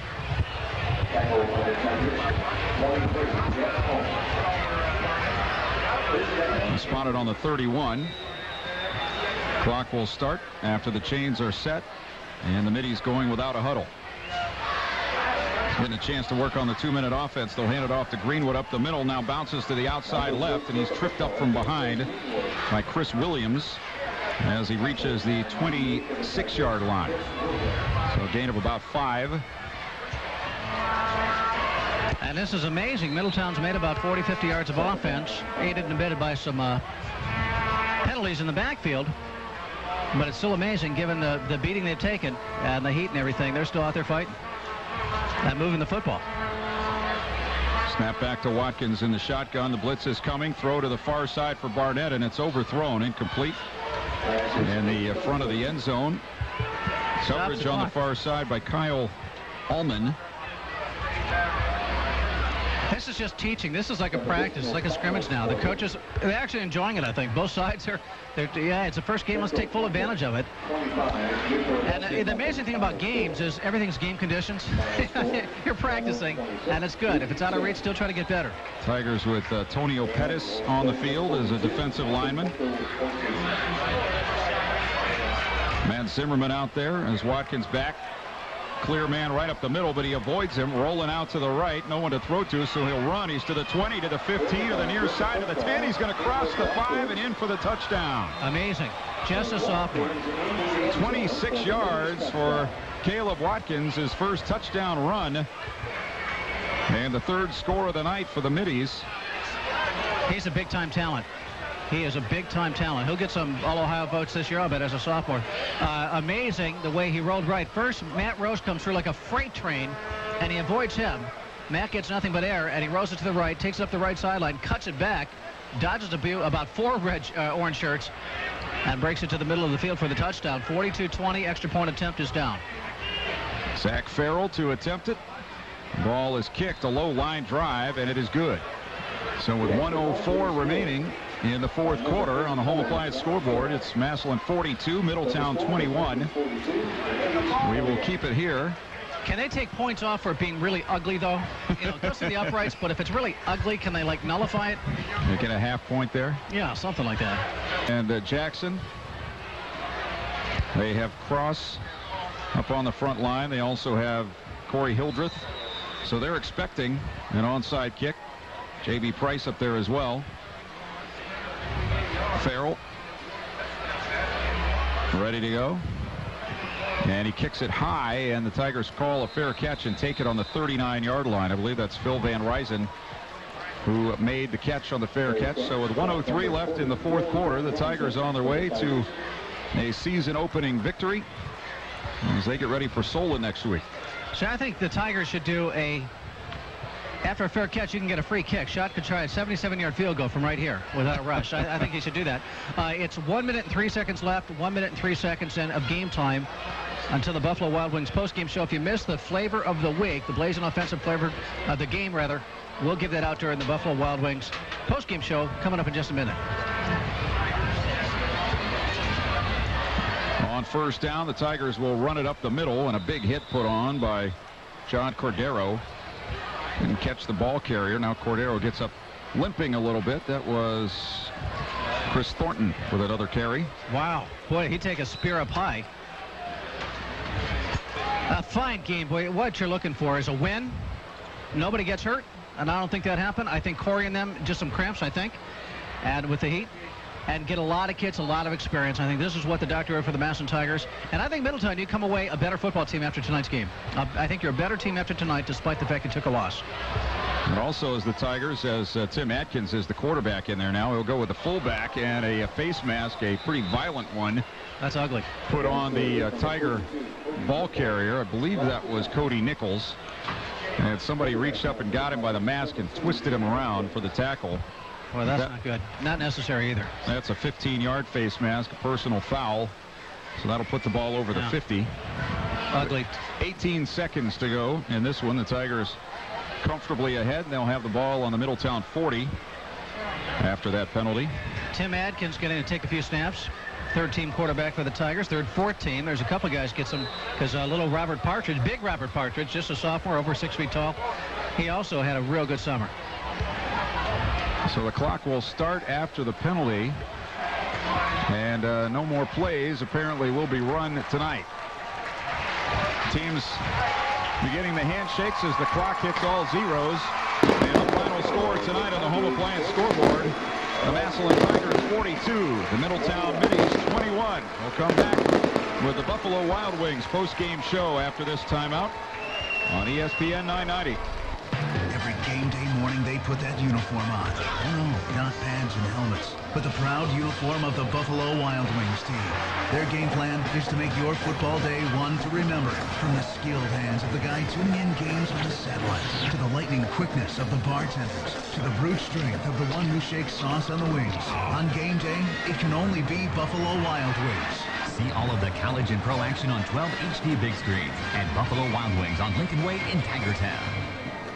After a busy day with the kids, work, and everything in between, watch what you want on your schedule whenever you're ready with a digital video recorder from Massillon Cable. Record your favorite shows at a great value. With the push of a button, DVR can record one show or an entire season. Record 2 shows at once and pause, fast forward, and rewind whenever you want. Even pause and rewind live TV. Call Massillon Cable today at 330-833-4134 and get DVR for your home. Call for details. Would you like to have your prescriptions filled without getting out of your car or leaving home? Medicap Pharmacy on Lincoln Way West makes it possible with a convenient drive-through window and free home delivery. Medicap Pharmacy, locally owned and operated. Welcome back to Paul Brown Tiger Stadium for the Buffalo Wild Wings post-game show. Game night or any night, Buffalo Wild Wings at City Center in Massillon is the place to be. And the Massillon Tigers with a win here on opening night, defeating Middletown on the home appliance scoreboard 42-21. The Tigers were up 14-7 at halftime after trailing early 7-0. Middletown came out and tied it, going 80 yards in 8 plays. That sophomore quarterback, Caleb Watkins, is big time. I'm not saying that right. Alan Roberts is a terrific player. They've got some weapons, and they're going to do some damage down the road, and I want to see what Watkins becomes. But for these Tigers, man, you asked the question opening. Some people think there's a team that could go all the way. Ray, do you think so? I said I think so.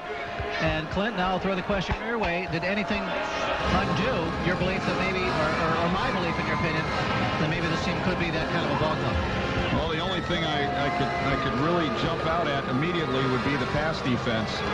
But you know, if you got to be throwing bombs and throwing long passes to try to keep up with the Tigers, if they're able to do things offensively like we think that they will against most teams this year, then that's going to be hard to do.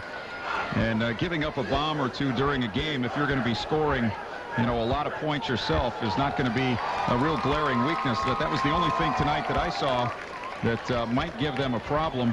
They gave up a couple against Fremont in the scrimmage, and gave up one tonight, and could have given up a couple more if the passes had been an inch or two shorter. Right. No, absolutely. 2 long passes missed by a foot and a yard, respectively, and probably our 2 touchdowns. You add those on to Middletown's score, you take away the chip shot touchdown they awarded the Tigers just through their own not finishing out of a half. And yeah, you're right. Even though the Tigers would have been the dominant, better player, it still could have been anybody's game. By the way, you're listening to the Buffalo Wild Wings postgame show here on ESPN 990, Massillon Tigers football. Game night, any night, Buffalo Wild Wings at City Center in Massillon is absolutely the place to be. Bob Sankar, they got 30 TV sets, 30 big TV sets there. Pretty amazing. The blazing offensive flavor of the game. Again, you can win a big, huge quantity of wings on the Ray Jeske Show Monday morning. Just know this flavor. Be the right caller sometime between 7 and 8 o'clock. Listen for the right signal. The flavor of the week, sweet barbecue. Write that down. Go out and get some right now. You won't forget it. And also history, the magic word to win the big refrigerator from Home Appliance. All right, we'll take another break. Come back as the Tigers win it 42-21 on the Home Appliance scoreboard. Back after this on ESPN 990. Every game day morning they put that uniform on. No, not pads and helmets, but the proud uniform of the Buffalo Wild Wings team. Their game plan is to make your football day one to remember. From the skilled hands of the guy tuning in games on the satellite, to the lightning quickness of the bartenders, to the brute strength of the one who shakes sauce on the wings. On game day, it can only be Buffalo Wild Wings. See all of the college and pro action on 12 HD big screens at Buffalo Wild Wings on Lincoln Way in Tigertown.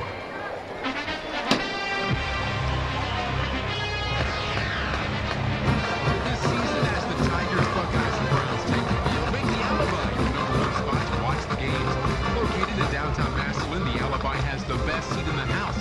2 giant screens that'll make you feel like you're part of the action. Enjoy tasty sandwiches and quench your thirst from the opening kickoff to the final gun. Stop by the Alibi in North Erie and downtown Massillon. The Alibi. I love this place. They're building relationships one transmission at a time. Massillon Transmission in downtown Massillon. Their qualified and friendly staff will service and repair all foreign and domestic automatic transmissions, as well as run complete diagnostics and repair today's computer-controlled transmissions. They also take care of standard transmissions, whether it's a rebuild or replacement transmission, CV joints, and clutch replacement. That's Massillon Transmission, 113 1st Street, southeast in downtown Massillon. From 330-837-1773. That's 837-1773. Every game day morning they put that uniform on. No, not pads and helmets, but the proud uniform of the Buffalo Wild Wings team. Their game plan is to make your football day one to remember. From the skilled hands of the guy tuning in games on the satellite, to the lightning quickness of the bartenders, to the brute strength of the one who shakes sauce on the wings. On game day, Affinity Medical Center. Caring as one. Rates for all personal and commercial needs. Locally owned and operated since 1966. For a secure tomorrow, call Janet or Kendra Hamel today at 837-3848. Back with the Buffalo Wild Wings postgame show from Paul Brown Tiger Stadium. Massillon beats Middletown on the Home Appliance scoreboard 42-21. Final numbers: Tigers with 22 first downs to 15 for the Minis. Rushing, the Tigers with 268. 286 for Middletown. Passing, Middletown up in that category, 255 at 175. Total yards, 443 for the Tigers, 341 for Middletown. Only one interception in the game. The Tigers picked off one and returned it 6 yards. Tigers fumbled 3 times, lost 2. Penalties 10 for 79 against Middletown, 4 for 45 against Massillon. Time of possession, Massillon 26-43, Middletown 21-17. Tigers 5 of 9 on third down, Middletown 3 of 12. Massillon 1 of 1 on fourth down, Middletown 1 of 4. Individually, DeVoe Torrance for the Tigers, 20 carries, 157 yards, 2 touchdowns. KJ Herring, 15 for 95 and a touchdown. Mike Clark, 2 for 10 and a score. Steve Yoder, 3 for 8 and a touchdown. Chris Willoughby, 9 of 11, 136 yards, a touchdown. Mike Clark, 3 of 3, 39 yards. Giorgio Jackson caught 4 for 57. DeVoe Torrance, 3 for 49. Kevin Massey, 2 for 45 and a touchdown. And Bo Grunder, 1 for 12. Steve Schott punted twice, a 30-yard average. Middletown, Antonio Banks led the way, 9 carries, 38 yards. Caleb Watkins, 17 of 30 for 255, 1 touchdown, 1 interception. Allen Roberts, 7 catches for 152 yards. Antonio Banks, 4 for 53. Barnett, 2 for 19. Ramsey, 1 for 17. Tigers getting touchdowns from Kevin Massey on a 37-yard pass from Willoughby. Steve Yoder, a 1-yard run. DeVoe Torrance runs of 3 and 36 yards. KJ Herring, a 40-yard scamper, and Mike Clark, a 13-yard run for the Tigers scores. One more timeout. Tigers win at 42-21. Back to wrap up the Buffalo Wild Wings postgame show on ESPN 990. Every game day morning, they put that uniform on. Oh no, not pads and helmets, but the proud uniform of the Buffalo Wild Wings team. Their game plan is to make your football day one to remember. From the skilled hands of the guy tuning in games on the satellite, to the lightning quickness of the bartenders, to the brute strength of the one who shakes sauce on the wings. On game day, it can only be Buffalo Wild Wings. See all of the college and pro action on 12 HD big screens at Buffalo Wild Wings on Lincoln Way in Tigertown. For more than 140 years, The Independent has been a part of Western Stark County, bringing the latest hometown news and sports to your front door. The Independent keeps you informed on what's happening in your local school district, from meetings to activities to special events. Follow your favorite high school, college, and pro teams in the Independent's award-winning sports section. Unwind this weekend with the Independent's Weekender Edition, where you'll find expanded news and sports coverage, money-saving coupons, and a whole lot more. And the best part is, getting the Independent delivered to your door has never been easier. Simply call 330-833-7554, 330-833-7554, and get your subscription started today. And make sure you check out the Indy's new free website at IndyOnline.com for the latest news, sports, and weather updates. And don't forget to read about the Tigers and all the weekend games in the next edition of The Independent. You are one, an individual. And when it comes to health coverage, the ones have been left behind by so many plans. Except for AltCare. Alt One is for the ones. Ones not covered by an employer's health plan. It's individual health insurance for you and your family. For you ones out there, like the self-employed individual, or the part-time worker, the graduate. You're the ones who need a different kind of health insurance, and perhaps need it for just a short time period.